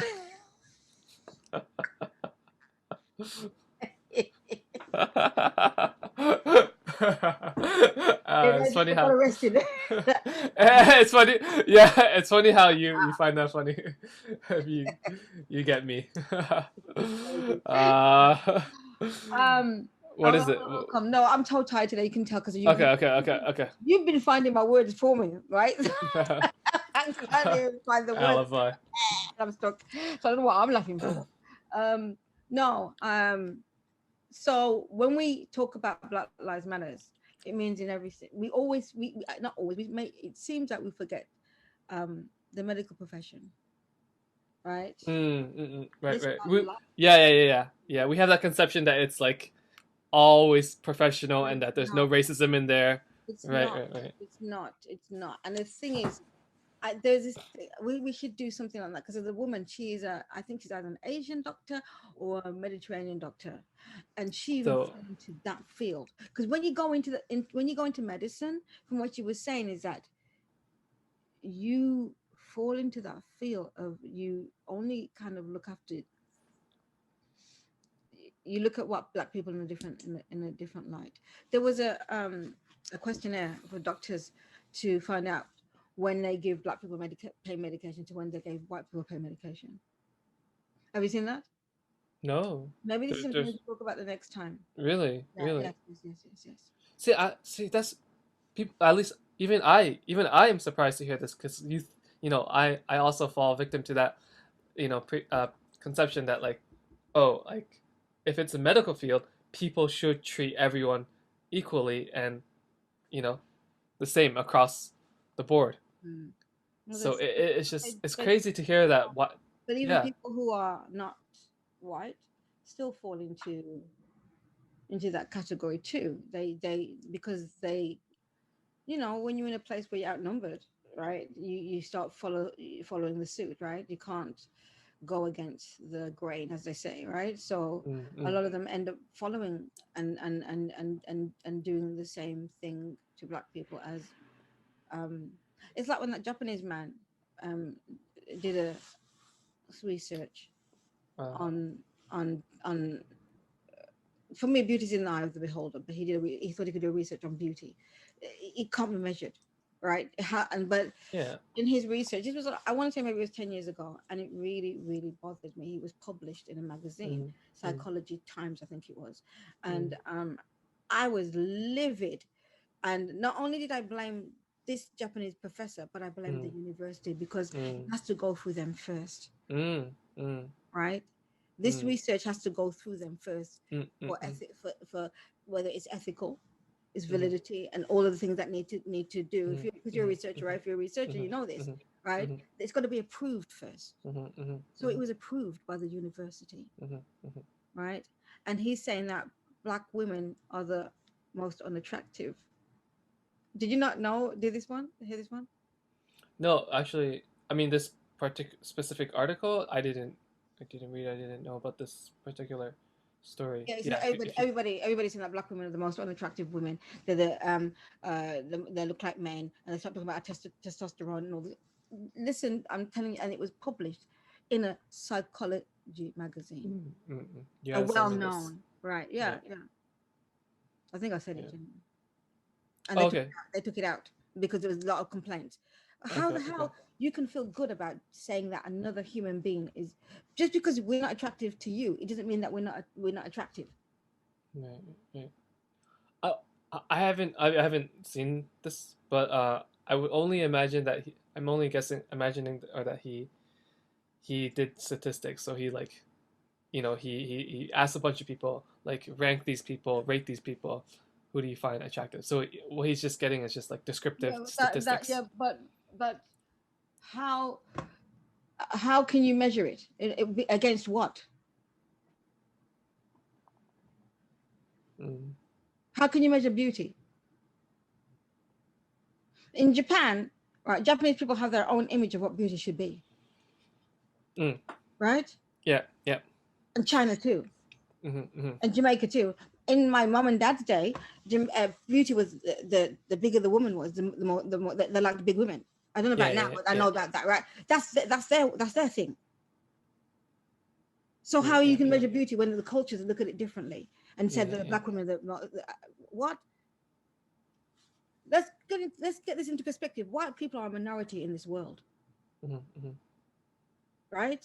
So how you can come up with that? There are more others, Asians, blacks, right? Than the Mexican. Hispanic. I'm saying it right. I'm not sure. Sorry if I'm not. Right. There's more of them than there are of white people. So how you come up with that? What was he trying to prove? Jeez. Well, I'll tell you what he tried to prove. He tried to prove that he's just basically saying what the white men say, and that's why they approved it. Again, and it was done in England. Going on to black women are the most disrespected women, human beings in the world. Right. And he stayed in England and made this and found this out just in England. He didn't travel the world. He left from Japan and went to England and came up with this result. What do you think of the statement, from this president of this hospital, that he doesn't believe that they failed in the technical aspects, but Again, they might have failed in level of compassion and don't respect. know what racism is because it's not happening to you. You can't speak on that, right? But you can speak on how you would treat a white woman to a black woman. That's what you know, right? The white woman would have got it. She wouldn't have had to argue nothing. The woman, you could even see herself. The woman was sick. She had problems with breathing, right? So how in the hell, as a doctor, right? The patient is telling you how they Right. feel. How are you telling the patient how they feel? Right. Yeah. You're just And completely because she was a disregarding. doctor, she knew what she was supposed. But you would think that because she is a doctor, she would be even. I saw this other thing. It was Right. a Right. black nurse, and she was crying. She was bawling her eyes out Yeah. because she saw that patients, your everyday patients, weren't being treated properly, and they were dying. They were putting the doctors were putting them to die. Don't take care of them, and she couldn't handle it. But then when the doctor's wife, but not in that department, the head of the doctor wife came in, they saved her. If that's going on, how do you think they're treating black people? But I never thought that it would happen to a black doctor, and she's dead now. She's dead. She left a 17-year-old son, 18-year-old son behind. Yeah. But they don't care. Did he say anything about it? They don't care. The hospital has no compassion. And it says, we saw, but you're supposed to. There's no excuse. You can't apologize for that because you're a hospital. And the reason you're a hospital is because you have compassion. And as a doctor, you have compassion. That's when you take that oath, that compassion is within that oath that you take. So how are you saying we lack compassion, but then you need to close your hospital down? Because that's one of the main ingredients of being a hospital, is having compassion for all of your patients, regardless of race, color, and creed, religion, and whatever.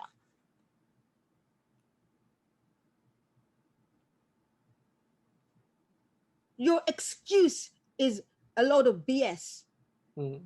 And you're covering for a doctor who lacks compassion. You too need to resign. Who is that man? His name is Dennis Murphy. Yeah. You know I'm going to write him, right? Yeah, Dennis Murphy. DENNIS I can spell it. MURPH. Excuse me? Yeah. You talking? No, because in case, yeah, because names have different spellings, so I just. No, not Dennis. I'm not Murphy. Huh? Thank you. No, I don't think so. No, my brother's called. I've got a brother called Dennis. Okay. Yeah. But not because I've got a brother called Dennis, I can spell the name, but I can spell the name. But no. Okay. Thank you. But no. I'm just saying, he is trying to justify the hospital. Right. But isn't that one of the main ingredients of having a hospital? Isn't that a main ingredient of all the hospital staff? Even the nurse needs to be fired. Yeah, because they were the one who was, what's that word? Disregarding their complaints about her complaints about her pain. Yeah. And then but I walked in Black Lives Matter. So what? A lot of you doing it just for show. So the fact of the matter is that you're saying I walked in Black Lives Matter means exactly what it is. Black Lives Matter and what? You're still here. So you try to justify. Yeah. Right? Yeah. No, that had nothing to do with what she was saying. You might say, I got black friends, because that's what she was doing right there. Yeah. As if that was to excuse. Who I know nothing about, who I don't know the culture, who I don't know. You might have black friends, right? Or don't you mean acquaintance? You just know them, say hello, how are you doing, right? That's what this is a whole new thing all over again. It's the whole same thing all over again. But then they're going, I'm marching Black Lives Matter. That's the new. I've got black friends. Mark my words. That's the new. I've got black friends. I'm marching Black Lives Matter. That's the new. I've got black friends. I'm telling you this. Yeah, as if that's supposed to excuse the way that you're treating people. But you might as well say I'm a racist. That's what you're saying to us. Because I will never go to you. I've got white friends. I'm almost like I stop and I skip and I jump before I say my partner is, because I feel like I'm saying that, right? But I only say it because, you know, when I talk about something, and like today when I said that he didn't like white people, right? It makes sense to say that he's white, right? Because, but I feel, even when I say that, I feel like I'm saying that. I feel uncomfortable. Do you know what I mean? Like I'm saying, I'm gonna white boyfriend again, and it's not that. I don't feel that way. My man is a man, right? And yes, I see color. Absolutely, I see color. I see that he's a and the thing he'll tell you, I don't call him white. I call him pinkish, right? And because we did the white test. You see the wall where you got and I got, and I said, okay, stand by the wall. I can still see you. So I'm like, you ain't white, right? Yeah. Anyway, I'm not. And he was even shocked. I don't know why, because he's not white. So you're not really white. None of you are.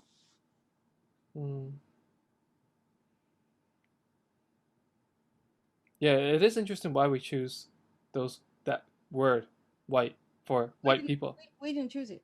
or like how it was, you know, why it was chosen. They chose it, and then and when we go to their schools, that's what we have Right. to, because that's what they said. Right. That's the name that they chose to be called. Right. It is strange. It's like, and why did they call us yellow, or, you know? I told when my Asian friends or Asian students tell me that they're yellow, I put something yellow in front of them. Do you look like that? Yeah, I have something yellow right here. I do not look like. You look like that? No, I say No. you're like a brownish, like a tanny colorish. You're not. Yeah. I know anything yellow about you. Yeah. Nonsense. Yeah. It's complete and utter nonsense to give people color. Who are you to give? You gave yourself your name and it's wrong. Then you want to give other people color. This is again. This. They've been allowed to roam and run the earth. So this is why you get this reaction or counter reaction to whatever, because they're so used to being the rulers. It isn't regardless how rich or poor they are. They've all. It's this way. It's Right. this way, because everything, even if you're poor, you can still get a job over me and over you. Even though we've got degrees and masters and blah blah, those people can have nothing or even a high school education. Let's say a high school education, and get the jobs that we're supposed to get. Can you imagine if it was a black nurse or physician treating her? Right, it'd be so. All over the news, all over the news, all over the news, all over the news, all over the news. We've been hearing it for days and days and days. We know this. We know this. The doctor's name is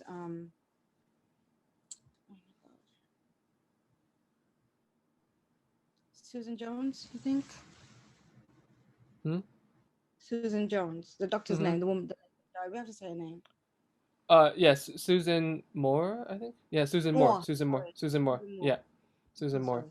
Yeah. Dr. Moore. Rest in everlasting power. Yeah. Rest in her everlasting. Oh, nice. I like that.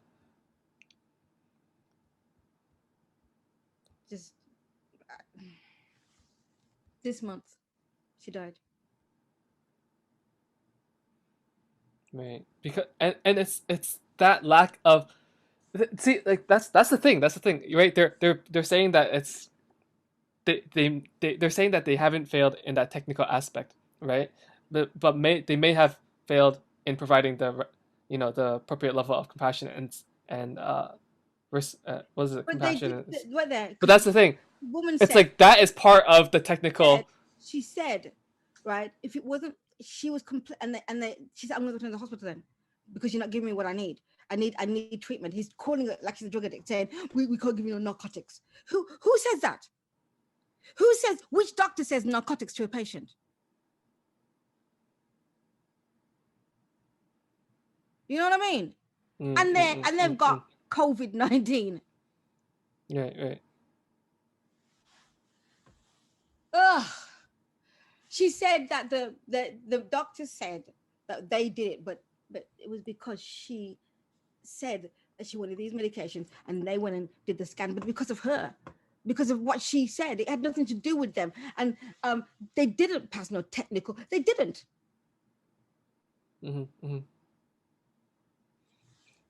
And also, like, you know, just because of that lack of compassion and lack of respect for their patients, they don't, right, they don't give that due diligence, they don't give that support, they don't listen to her, right? Because if they're lacking that compassion, they're not going to care if she's telling them that I'm in pain. You know what we should, like the fact that she was telling them that, like, I am in pain and she's a doctor and I need, yeah, she's a doctor. So what are they doing to you, everyday black people that go in there?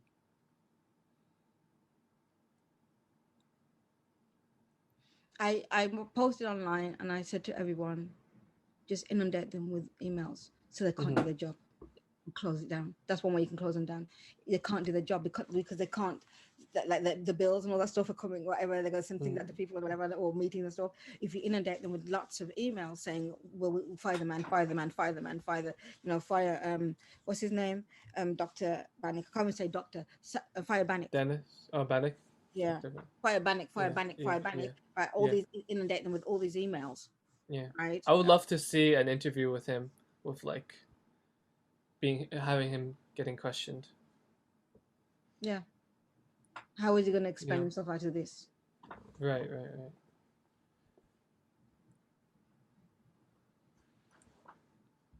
Well, you know, it just still shows that I don't want to say we've got a long way to go, because it shouldn't be a long way to go, because it's been going on for such a long time. It should be the end is nigh, right? The end is near. And it should be the end right now.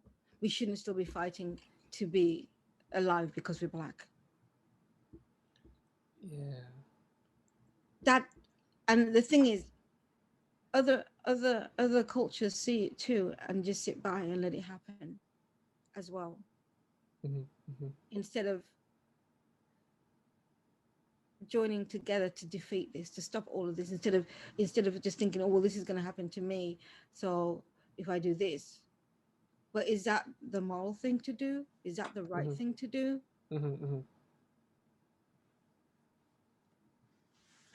I can't understand. I can understand, but I know that I wouldn't be able to do something like that.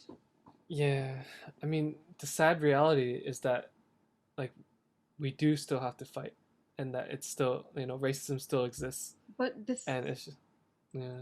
The thing is, Kwan, is it's simple to treat people the same. How difficult is that? To treat people with respect and equally. Why is that so difficult? I mean, I feel like it is, how do I say it? I mean, like, it is simple, but like when you want to solve this issue, it gets complicated. Why? Because of all these how do I say, underlying factors that have led to people lead to people treating black people the way they do, right? The way that they're brought up, the way that they're educated. So there's so many different factors that contribute to people treating black people like this. And then to have to address each of these. I don't see what this. No, it's one factor. Well, if you can treat a dog like a human, I don't understand that. When you can treat a dog that's an animal like a human, you can't treat a black person that's a human like a human. How that makes sense? It doesn't. So how is it? Like I said, how are there so many? I don't understand. It's easy. Why do you need to be taught how to treat another human as a human? I don't think it's not about teaching people how to treat. It's like we've been talking about this a lot. It's just breaking down that hatred that people grow up with, and those how do I say this their preconceptions of how they perceive. What about us? What about us? Look how we've been treated. Why? How comes? Why are we training these people who have done nothing but hate us? Don't you think we're the one that needs the training, that needs all of the compassion? And don't you think that? See, because you're going over to that side when it's something that is simple. The pain that they've caused from it is something that is difficult. Do you understand where I'm coming from? It's Okay, a simple. okay. It's simple. I'm just talking to you, and there's certain things that you don't know about Black culture, and you go, oh yeah, right. Sure. And you wanted to know about it. You want right? Yeah, It's simple as that. Mm. It's not. If it's something that you've learned, you can unlearn. You can do it yourself. And I've always said this. We talk. This is a conversation between you and I, and whoever wants to listen to it. That's why we put it on YouTube. It's a conversation that we have about what's going on, and etc., and our feelings about things, and our thoughts, and our experiences, right? But you're saying to me that we're going to focus on the white people. No. Who are, this is what I'm hearing from you. This is what I'm hearing. Sure. Okay, yeah, so sure. We're going to focus on the white people and give those white people the education that they need so that they can stop hating Black people. But the Black people have been suffering. We have PTSD. We have all of these mental illnesses. We have all of this stress, this fear, this self-hatred, all of these stuff that they've to their one little shitty thing, to everything that they've ever done to us. Down to our surnames, our identity. We don't have an identity. And we should focus all of this on them. And they're still doing what they're doing to us that's been done for centuries.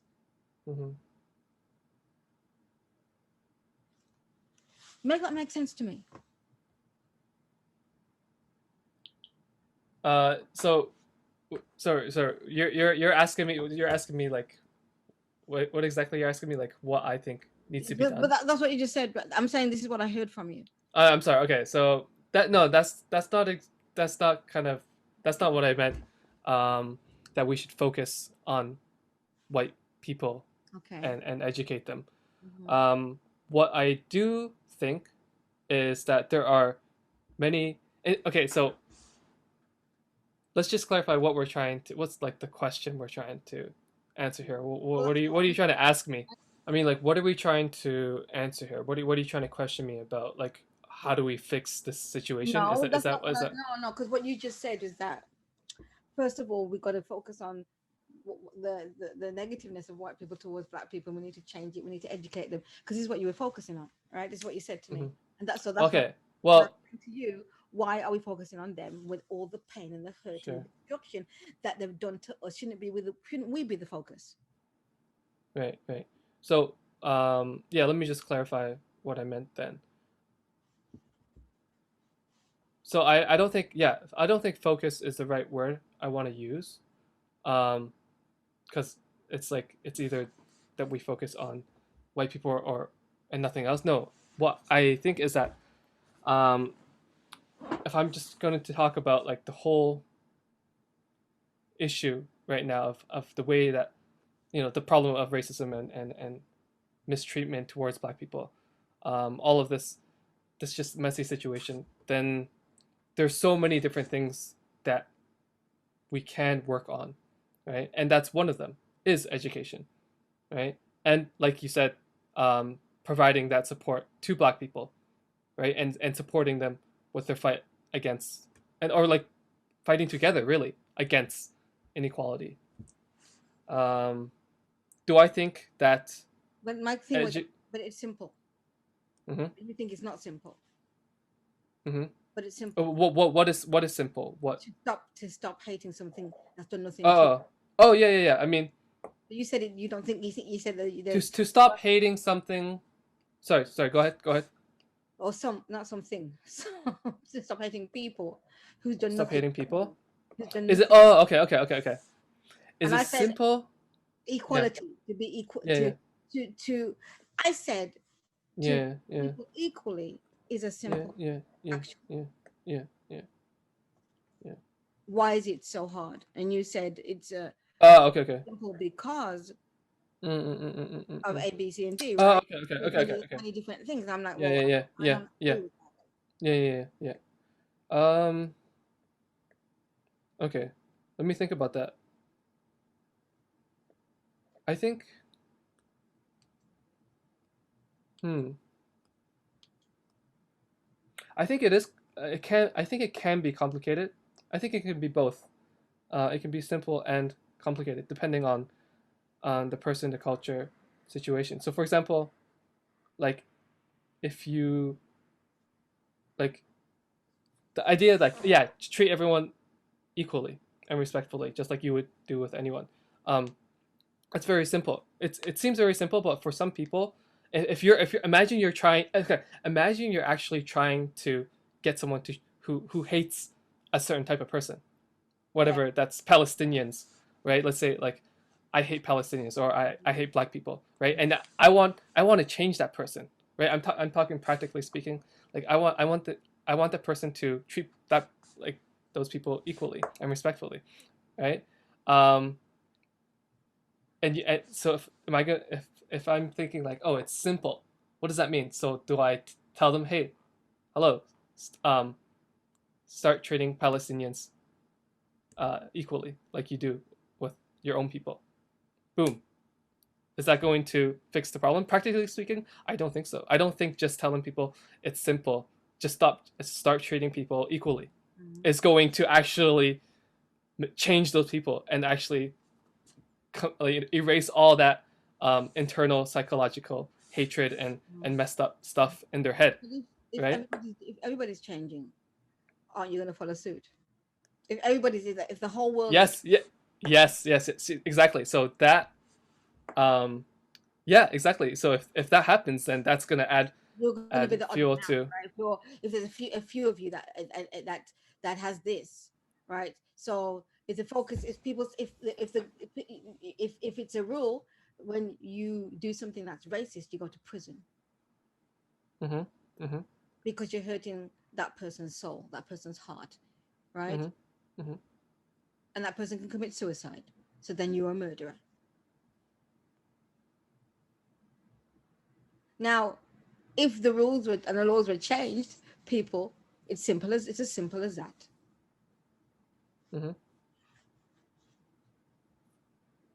Because hatred of somebody's color is ridiculous, and there's a law that comes in to say if you're going to hate someone because of their color, you can leave the country, you can go to prison.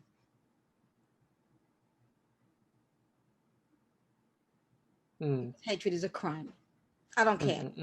As simple as that. And am I talking in if there's a crazy world? I don't believe that. I believe it's a simple. How come we're accepting of what they've done to us? How come we can go, yeah, I'm good? Because you know what it is, what we want? We want to be left alone.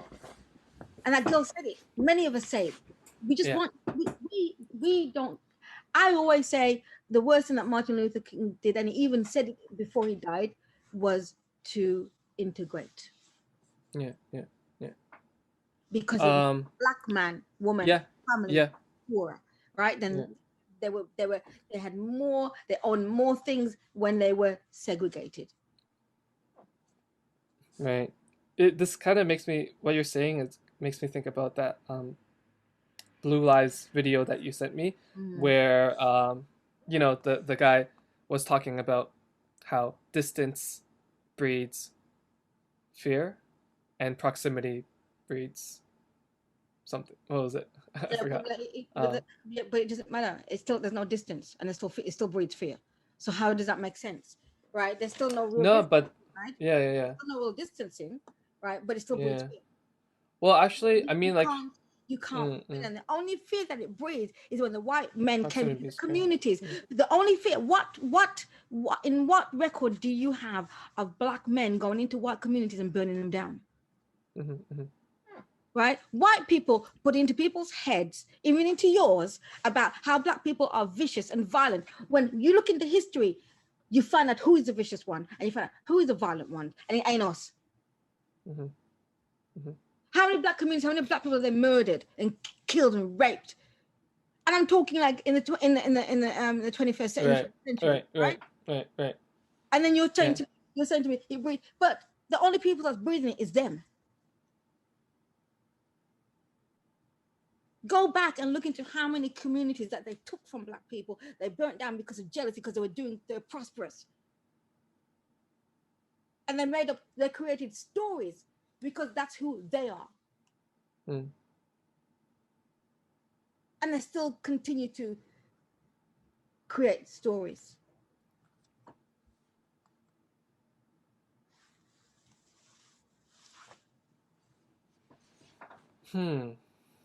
So in what you're saying, in all the time that we've been talking, I think that you still need some education. I'm being for real. Because listen, my man also says that we talk like this too, and I don't want you to feel a way about it, because this is why we're here.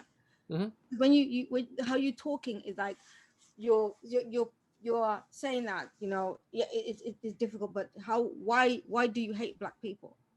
That's the question, right?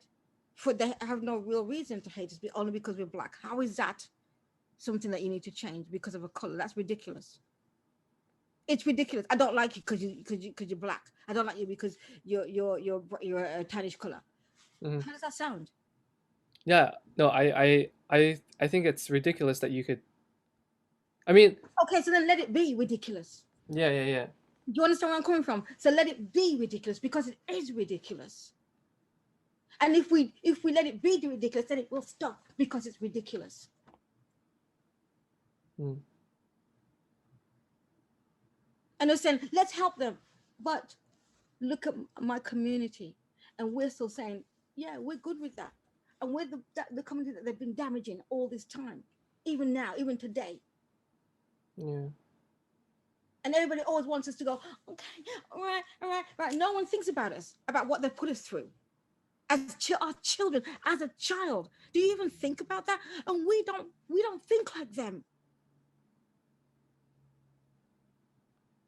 Do we have rage? Yes, because we want it to stop. You know, I don't know how you feel about when you see all these black people dying, but I know how I feel. I know how it makes me feel. That's my brother, that's my sister, that's my dad, that's my uncle, that's my nephew, that's my niece, that's my people.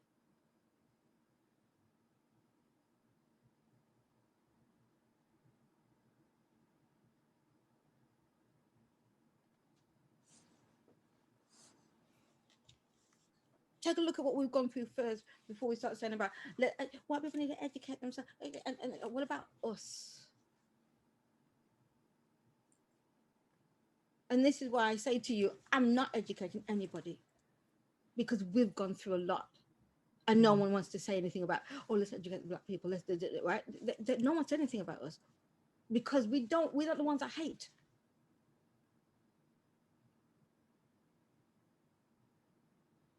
And like I said to you, to be honest, we just want to be left alone, so we can get on with our life peacefully.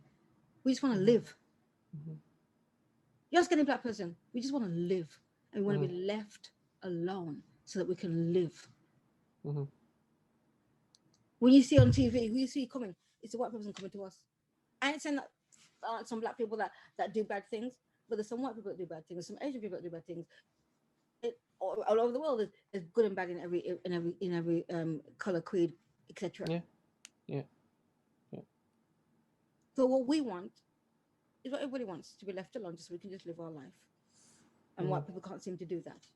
And then you've got other nations, Asians, joining in with them. For what reason? Just for joining in. Just because I heard that the black skin is dangerous. Now that's ridiculous. And that's what people say, oh yeah, because black people, that's ridiculous. I hate skin color, that's ridiculous. I hate black skin color, that's ridiculous. So what's called, have you heard of like that story? I think you posted this, of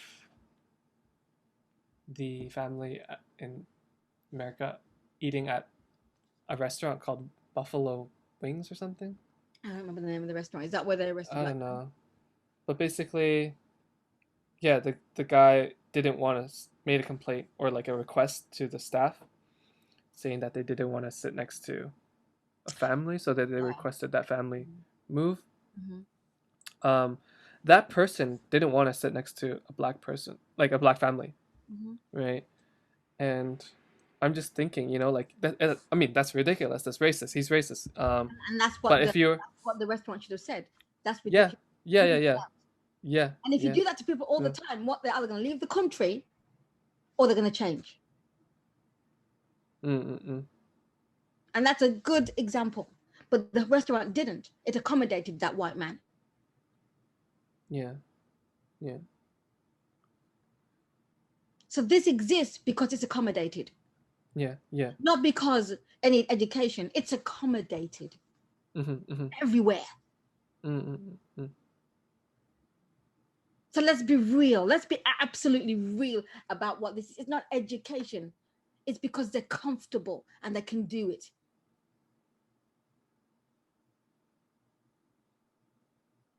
And so again and again, I stress, I will not be in charge of educating these people when it's ridiculous.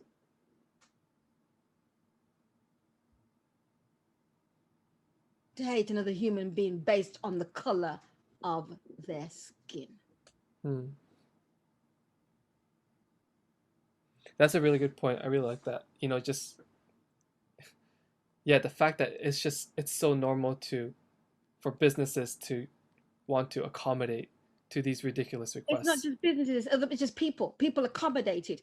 If someone would just sit there and let another person beat racism and just sit there because they don't want to get involved. So they're accommodating it. If you think a whole band of restaurants or people in a situation where someone's going on because a person's black, they go, you are ridiculous. And it keeps happening to them. You are ridiculous. Do you think they're going to continue doing it? No.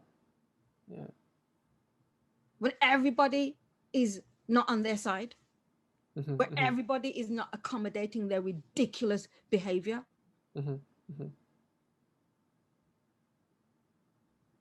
So these you know, it's these protests that are happening in the States needs to be happening more, really, to making more noise. They don't work. You don't think so? No, well, since George Floyd has died 6 months ago, 95 black people have been murdered by the police in America. What has changed? And this is coming from Ben Crump, the attorney, Ben Crump. That's where the statistics came from.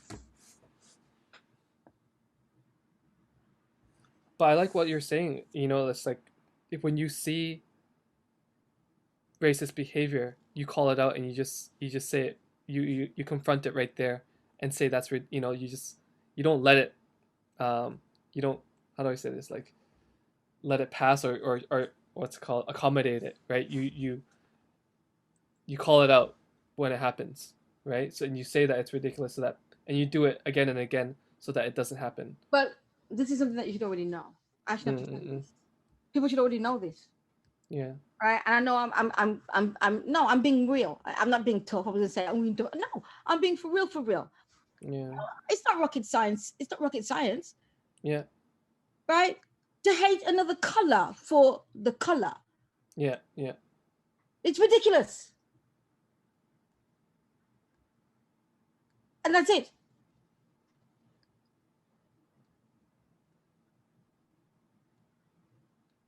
Why do you think?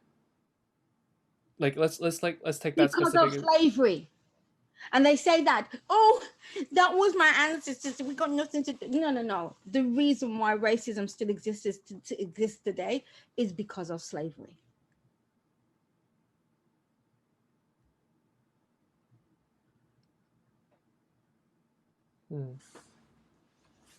Is because of Shakespeare said, I'm not going to quote for quote because I can't. I'm going to paraphrase.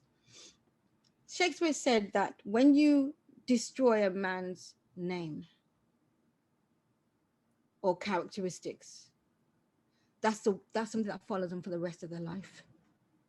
And that's true. Because of slavery, they destroyed the black man's name and the black man's character. Africa is classed as a whole country, not a continent. Right? Even though we know it's a continent, everybody goes, even I was, and I still do it because of how I was taught, but I fight that. And I teach my kids that it's a continent. I teach my kids, I try to get it into their head. The continent, it's not a country, it's a continent.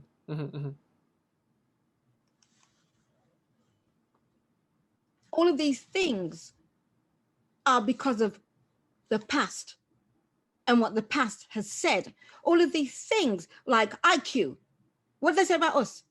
This is what people believe. Why do I, in Japan, I'm walking with my friend into a shop and they're looking at my white friend who can't speak Japanese because I'm that docile black person. I can't possibly speak the language because of the promotion and the education what they're given about black people. My kids, when they do, my students, when they write about social problem and they're doing something on poor people, I'm saying to them, why is everybody black? Why is everyone from Africa? Aren't the poor people in Asia? Aren't the poor people in South America or North America? Aren't the poor people in Europe? Because this is what the kids are being taught at school still. There's no change. When you look at poor people, you head for Africa. But you never ever, and I said to them, why is Africa, why did you go to Africa? And have you thought about why it's poor? Because Europeans bled it dry and they're still there bleeding it dry. So let's think about, so I get them to think about why is it this way? Do you think they put it on themselves? People never think about that. Many, even adults don't think about that. Oh, Africa's poor. If Africa from Nigeria is a bad country, right? I saw something with oh my God, what's his name? He's a Muslim guy, and I really like him. And because I'm so tired today, I can't remember a lot of names. Oh my God. Farrakhan, yes, Farrakhan. Whether it's an old video, but it's still how white people think, and this is how they casually spared the propaganda and the lies about black people. Right? He's saying to him, but Nigeria is the worst country in the right, and Farrakhan put him straight. And this is on TV, and some people will believe that white man because he's a white man.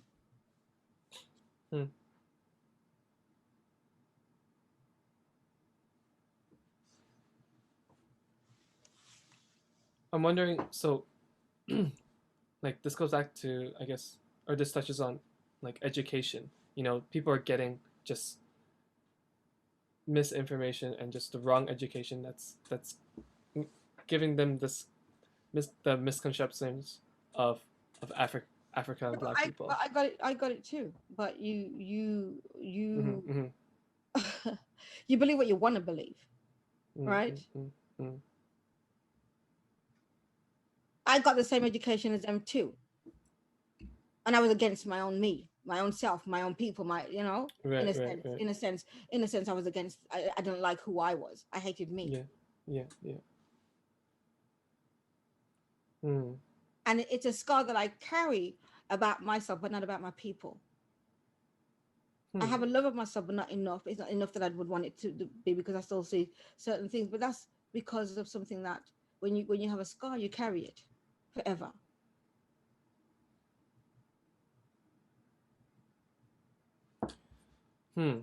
So it sounds like if anything is to be done, it's, how do I say it? It's like it's gonna be impossible to actually erase racist people, because racist people will always be around. Do you believe that racist people, maybe we can I can't answer that. I don't know.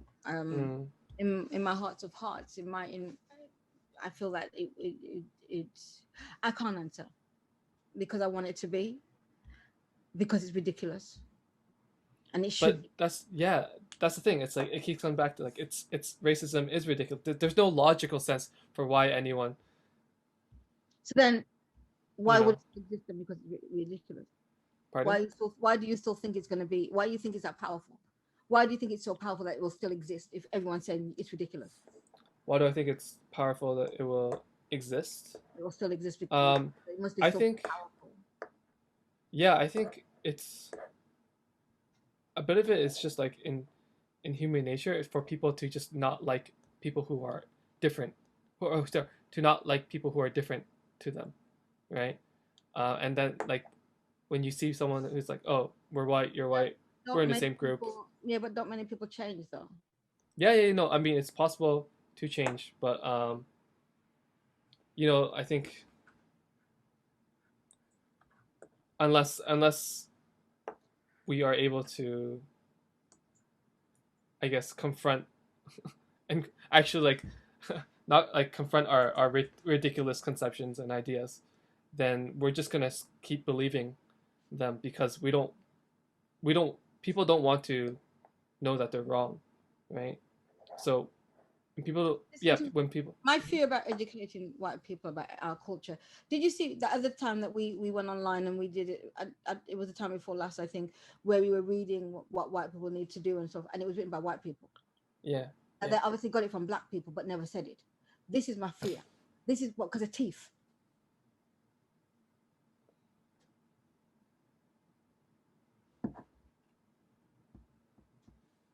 Somehow, some way, it ends up being their own thing, and it's not theirs.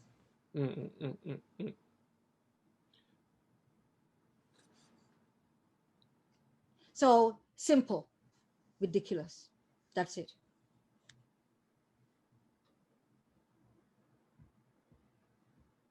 But they won't do that because they're too afraid of each other. They'll do it to us. They'll jump in a room with us and say, "No, you shouldn't say that, black people." Right? But they won't go and confront their own people. Why? That's the question. That's what you need to be talking about. Why won't you confront your own people? But you're happy to come into a room full of black people who are angry about something that's happening, and you're saying to them, "No, you shouldn't do that," and you got a judgment on them, but you would do that, but you won't go into a room full of white people and do it of your own people.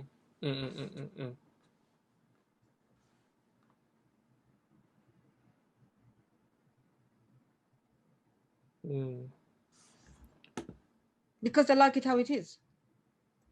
They like having an underdog. They love it because they don't want to be it. Right, right. They think that it's impossible for somebody to be equal, and because of all the shit they've done in the history, that they believe that they're going to be the one that's going to be the underdog. So that's why they're always going to put us as an underdog. So this is one of the problems then. So even though it's ridiculous, and let's say they know that it's ridiculous, it doesn't make sense to treat someone differently just because of the color of the skin, but because of that desire or that fear of, you know, giving up their position of superiority. It's power. Right? They're not superior to me. Yeah. They think that no, that's one thing that I rectified, and it's been quite difficult, and I still have to fight it. When people try to talk down to me, and don't want to, even when they're wrong, they don't want to admit they're wrong and try to talk. Oh, and I'm like, I'm not having it. Right. Right? So I'm always thinking about like that. Let's take that specific case of that guy who was in that restaurant, right? Like if you told him it's ridiculous, you know, it's ridiculous that you would want to, what's it called, want us to move to a different table. It's ridiculous that you think that black people are any different than anyone else. But then at the same time, like what would you imagine he would say? I don't care what he's going to say. Get out. Yeah. So let them be the underdogs. Because anyone's going to be the underdog, it should be the racist people. Because the majority of people want equality, but those people don't. So they should be the underdogs and not us. That's why it's easy. Yeah. But it's just when I think about like how more than 70 million people, 74 million people voted for Trump, right? It's like all they really want their power, right? More than, and even though they know it's ridiculous, they prefer power. They prefer positions of superiority. Yep.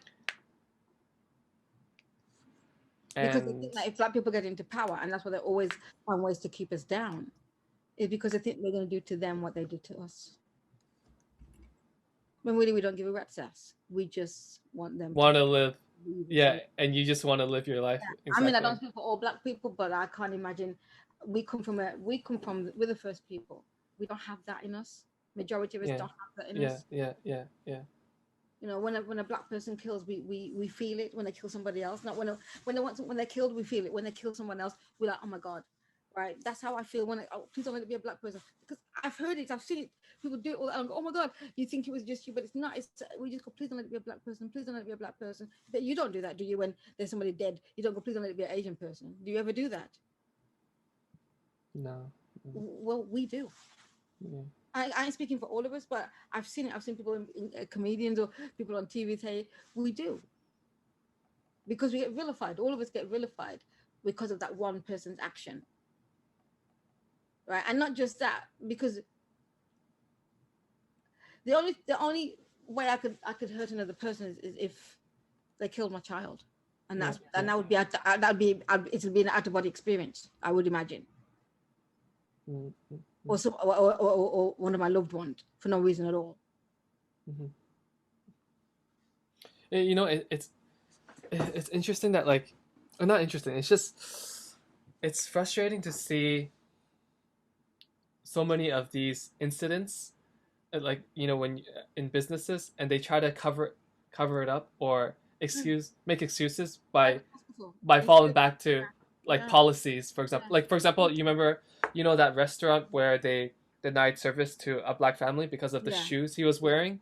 They didn't allow sports shoes or something. Bullshit, but there was Or running shoes. Yeah. Right? So they always rely on like, oh, restaurant policy. Oh, this is a policy. Oh, hospital policy. Oh, something. It was Asian people that were there, and that's where you're supposed to have each other, and they don't. They're quick to jump on the white person's side, and I've experienced it and seen it time after time after time after time.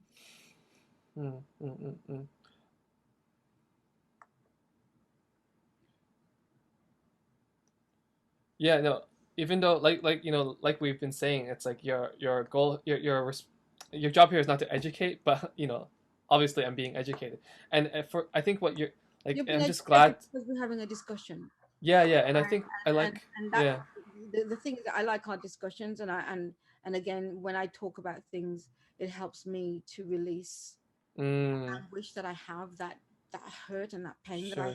That 95 black people, I don't know how that feels to you, but 95 black people in 6 months have been murdered by police. Nothing else. We're not talking about car crashes, we're not talking about right? Or COVID. We're talking about police officers shooting and killing 95 black human beings. Police officers, right, who are supposed to be held at like the highest level of responsibility, position of power. Oh my gosh. They have a gun, right? They carry guns too. And they are racist, and they all go, "We're not the same." But why are your mouth shut then? When you see your partner doing shit, and you're not going to call them out on it. You let them do it and keep your mouth shut, because you're one and the same. Even the black ones, you're one and the same. Even this, you're one and the same. Like I said to you, the profession of the in the medical profession, when many of the black or white or black or Asians enter, Hispanic, Middle Eastern enter it, they become them. They have to change. They have to take off their skin and become their skin. And that's not all of them, but a lot of them, they have to change. Yeah. They don't want us in there. It's a fight for us to get in there. Yeah. See, like the problem is that like people like once they're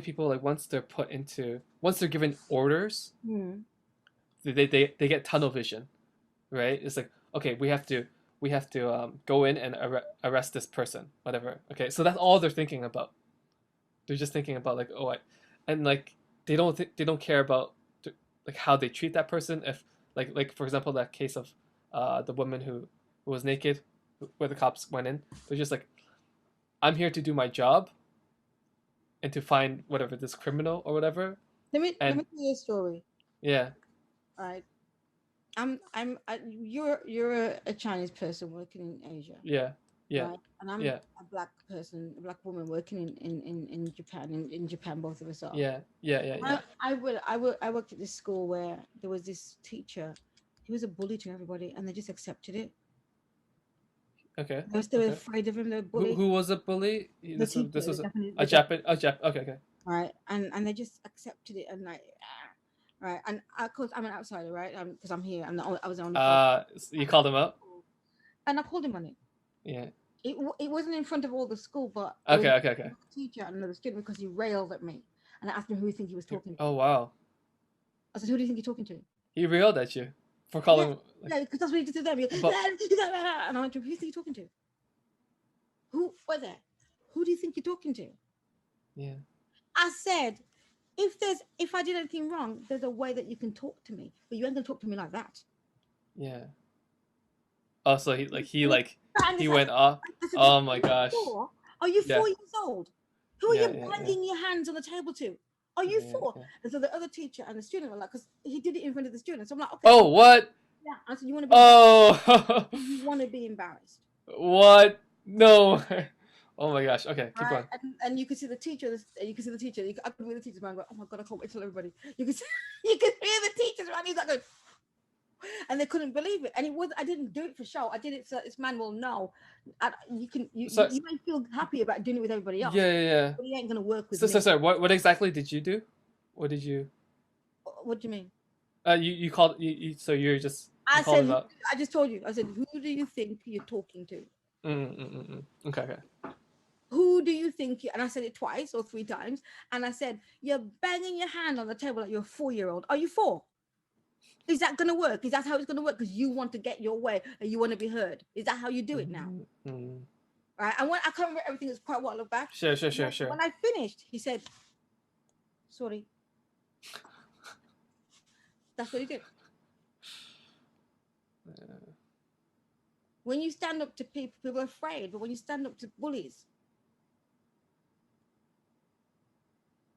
and I didn't, because at the time I was a Christian, and I'm like, there's only one person I fear, and that's God, right? And I'm like, I was taught this way. I was always taught this way. I used to get some lashings from my parents because I didn't fear them. Well, I did my mom a bit when I was younger. When I got older, we used to clash because I wanted to do what I wanted to do, right? But I'm just trying to say to you, I know that everybody's not me. I know that some of my students will say, because I will confront people. One of the teachers talked to one of my students. He's like, we're really close now. You know, I call him my son. And they used to come to visit me in the teacher's room. And this particular time, it was a test period. And I didn't realize. And they were in the teacher's room. They weren't supposed to be in the teacher's room. Now, there's a way to do things. Oh, boys, you're not supposed to be in the teacher's room. Oh, sorry, sir. No, he didn't do that. You, he shouted at the kid like that. And I went to him, who do you think you're talking to? Animals. Can you not do it any better? And I just cussed him out. And he came to me and he went, I said, get away from me. I'm not having it.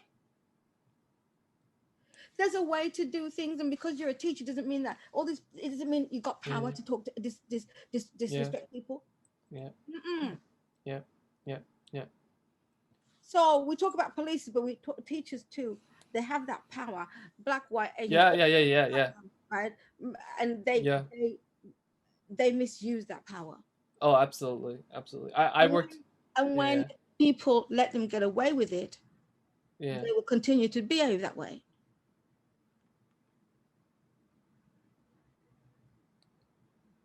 When I first came to Japan, I worked for Nova. We got to go because it's like after it's 8:30, right? When I came to Japan, I first worked for Nova just for 6 months. Yeah, my embarrassment. Oh, that's an embarrassment. Why? Because that was a very long time ago. 6 months. I was like, and when I was late, when I handed in my notice, the boss went, "I knew you weren't going to stay." It was crap. It weren't. I weren't teaching. It was just them getting money for in my opinion. I didn't feel like I was teaching, but we. That's a big company. That's a huge company, right? Well, they closed down. It was huge when I was there. We had. Yeah. It was huge. It was bigger than you could ever think. It was huge. But then the guys stole the money and all that stuff. Didn't pay the tax, and they got in trouble. Right, but anyway, I was teaching is when we had the first like this, right? We had the screen like this. Yeah, we teach like, oh yeah. So this is in 2020, 2019, 2020, 2000. So we had the screens like this, and we had to teach. Right. So the 3 students and me, and the one student said to me, because I said, "Where are you from?" "From England." "But why are you black?" "What? Why are you black?" I didn't have to say anything. The other 2 Asian students set on him. I didn't do anything. Oh, the other the students took him down. Took him down. They took him. Oh my gosh.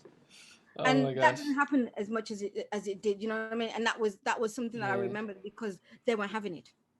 Yeah. And I wasn't talking to anybody. This was like a doctor or somebody, a lawyer or something. I wasn't talking to someone that wasn't educated. Yeah.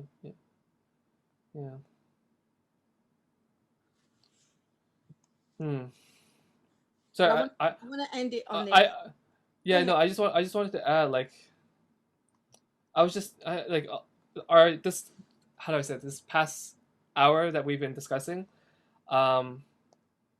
it's just really made me, how do I say this? It's shifted my frame of mind, or like how I view this issue, because it's because thanks to you, right? I was so focused on thinking about like, how can we fix people? this? Exactly. Not help white people. I mean, like, but you know what I'm saying, like, and I was overcomplicating it, and it does make sense how you're saying, it's so simple, and like I think it's not that I don't understand that it's simple, and that's in that regard. It's just that I was never trying to it's the way approach that the issue. People make it appears to be complicated because they don't. Right. And you buying that propaganda bullshit, nonsense, bullshit, fuck up crap, right? It's nonsense. It's not complicated. Change the laws. The laws are easy to change. Change them. The Constitution is bullshit. We're not in. I'm saying I'm not even American, but because that's how I feel so close to my people. Do you understand? That's why I say we, right? So they're not in the Constitution. Fix it. Yeah, why is it taking so long to like because make these changes? Yeah, because they're comfortable with it. Yeah, the underdog should be racist. Yeah. The black people. The underdog should be racist. The people who don't, when we say you're ridiculous, put them in prison. I do not care what you want to say, right? Because it should be a crime to discriminate. It should be a crime to discriminate because somebody of their color. It should be up there with murderers and all of that, because it's something that's been going on for years and years and years and years and years, and people are going to complain and go, oh no, that's too much. No, what has it done to us? A lifetime of I don't want to play that we want you to feel pity or sorry for us, but it's a lifetime of us hating ourselves and not feeling confident. It's a lifetime of it's a scar. It's all this shit that you've done to us, right? And keep doing. Let's look about that, and then change your actions to a criminal offense and send you to court. This kind of goes back to how do I say this? Like that what was he? He was a comedian, right? The guy, right? Dick something, right? Yeah. But just saying, like, like there's no point in trying to change these people. It's about setting up the laws that can help hold them accountable for their actions and behaviors. And I think like him, and I'm. What was his name again? Dick something. I know. But he was a comedian, right? Yeah. Yes. Yeah. I can actually. Activist. Let's remember, he's a comedian and an activist. Let's also make sure we're saying that he's a comedian. Yeah. And yeah. Good point.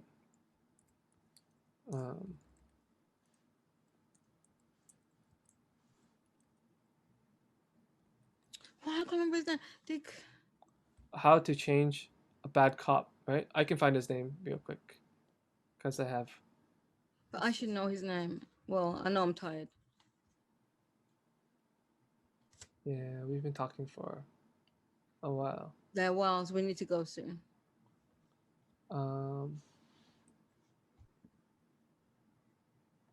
Dick Gregory.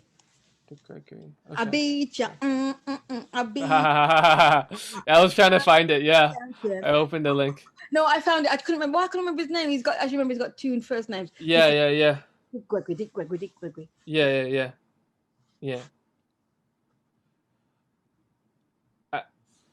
Have you got any plans for the new year? Do you have a New Year's resolution? Oh, I got some really bad news for me and my band. Hard Rock Cafe is Hold on. Oh, okay. Hold on. I just. Okay, even though I know, like, we both agree that it's simple, but at the same time, why is it so? If it's so simple, why is it so difficult?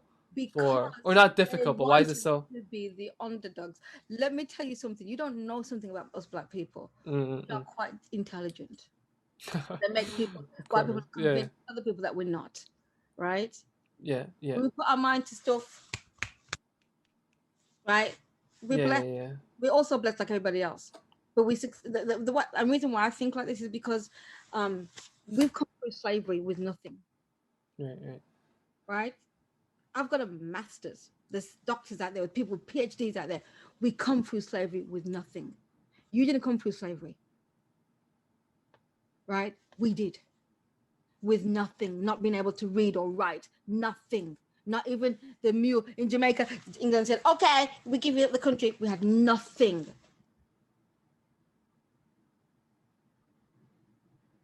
In America, nothing. Jamaica, nothing. Brazil, nothing. Brazil, yeah. UK. No.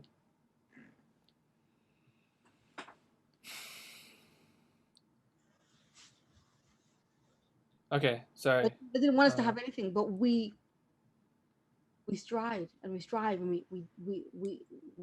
somehow we've made it. We're making it, we're trying to get there. But and like what that black guy said, why you always moving the post? That every time we're always moving the goalpost back, yeah. Right, every time they're moving it, so we have more to do, or they push us back, right? And what that means is they're burning down of a community. They're arresting the black men, black women, and incarcerating them, because when they come out, they can't get a job. Right? They can't vote. There's so many things taken away from them, right? And remember, a lot of them are arrested, and which you said it's a lie, right? So we're still here. They have not exterminated us. Right. Or completely.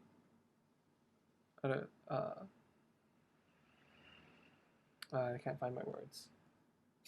I'm getting like. until they change the laws for the police. Yeah. Then you know that the government are in on it. If Biden doesn't change the laws. Right. And who they are. Yeah. Because Obama should have changed it.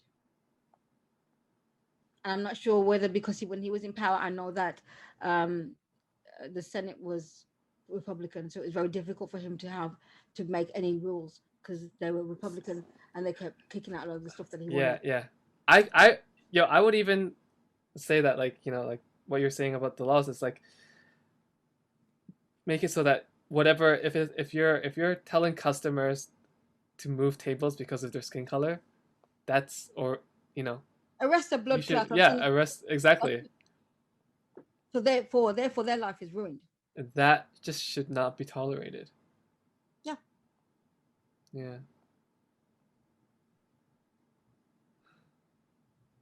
Or accommodated.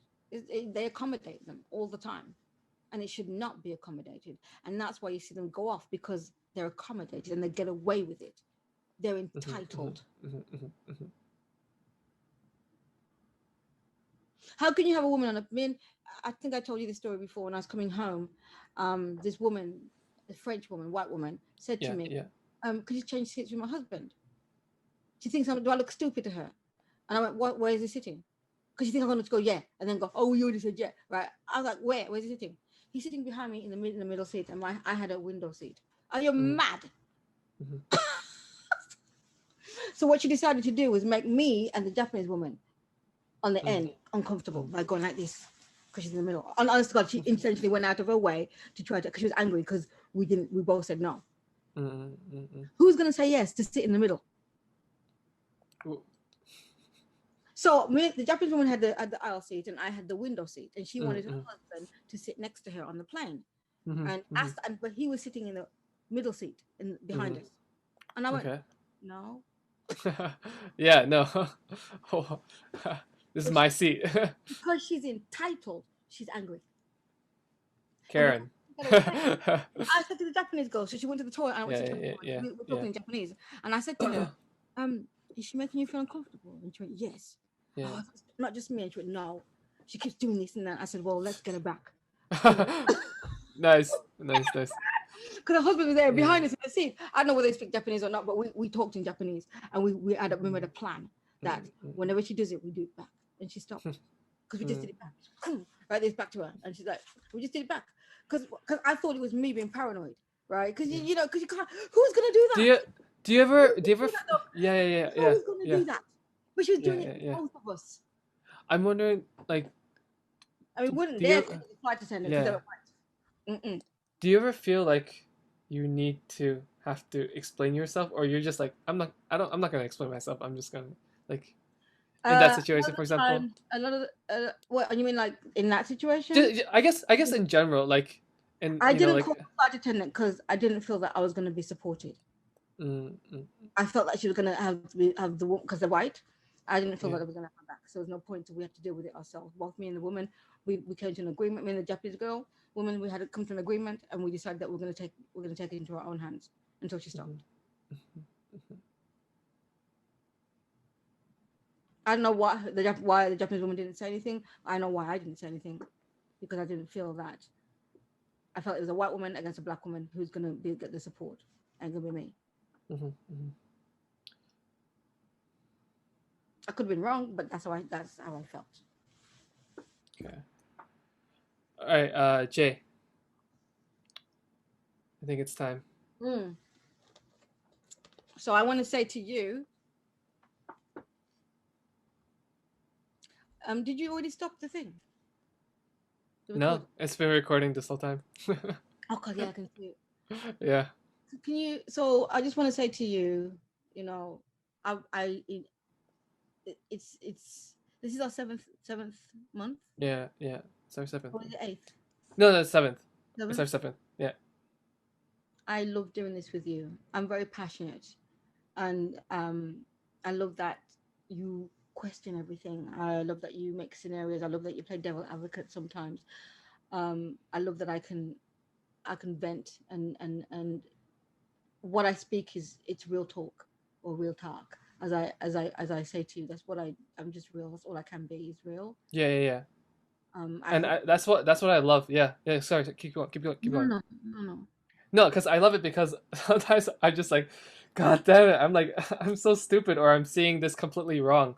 But then that's a good thing, because then I'm finding ways to like educate myself and just like get better. And also, like, I want to be able, like, when I'm talking to you and when you're talking to me, you're telling you know, like, we're having these discussions, like, I can take away from this, and I know what to say next time I talk to someone, right? That's kind of like what I want to be able to do as well, so that when if I meet a racist, right? God forbid I don't have to, but, like, you know, like, let's say I do, or if I meet people, my friends. You see, that's another thing. Sure, exactly. Yeah. That's ridiculous. You know how ridiculous it sounds. Exactly. I want to know exactly what to say, and I want to be able to take them down in every possible angle, or whatever they throw at me. You know, I think that's I want to have that How can ability they to hate us when what they've done to us? exactly What is exactly there to hate? Please tell me. exactly. Everybody in the world has bad people that kill and steal, etc., etc., etc. We're not the only people, but white people make it so. They make it so we are the only people. When they Why are the, exactly exactly? It's like the cops are fearing exactly the things that they do, the things that, right? Like, because that's who they are. I mean, sorry, not to bring in like a completely other huge social issue, but like for example, like Israelis and Palestinians, right? Like with Gaza, for example. Okay, so that's another right? argument. Yeah, They're not the real Israelites anyway. They're not real. They're not real. They're made up. Right. So I don't even. I mean. Yeah, that's a whole other. That's a whole new story. I don't. Yeah. Because the Israelites were black. Let that be known. Yeah. Okay. So I don't mean, know, I don't know where the white people came from. Actually, where they came from. This is kind of a good segue. We met. Always there before. The Palestinians were always there. We're always there. Yeah. Taking their land. What they did in was it 1950s or something? After the war, they gave that land to the white Jewish people. I don't know how they became white and Jewish, but that's what happened.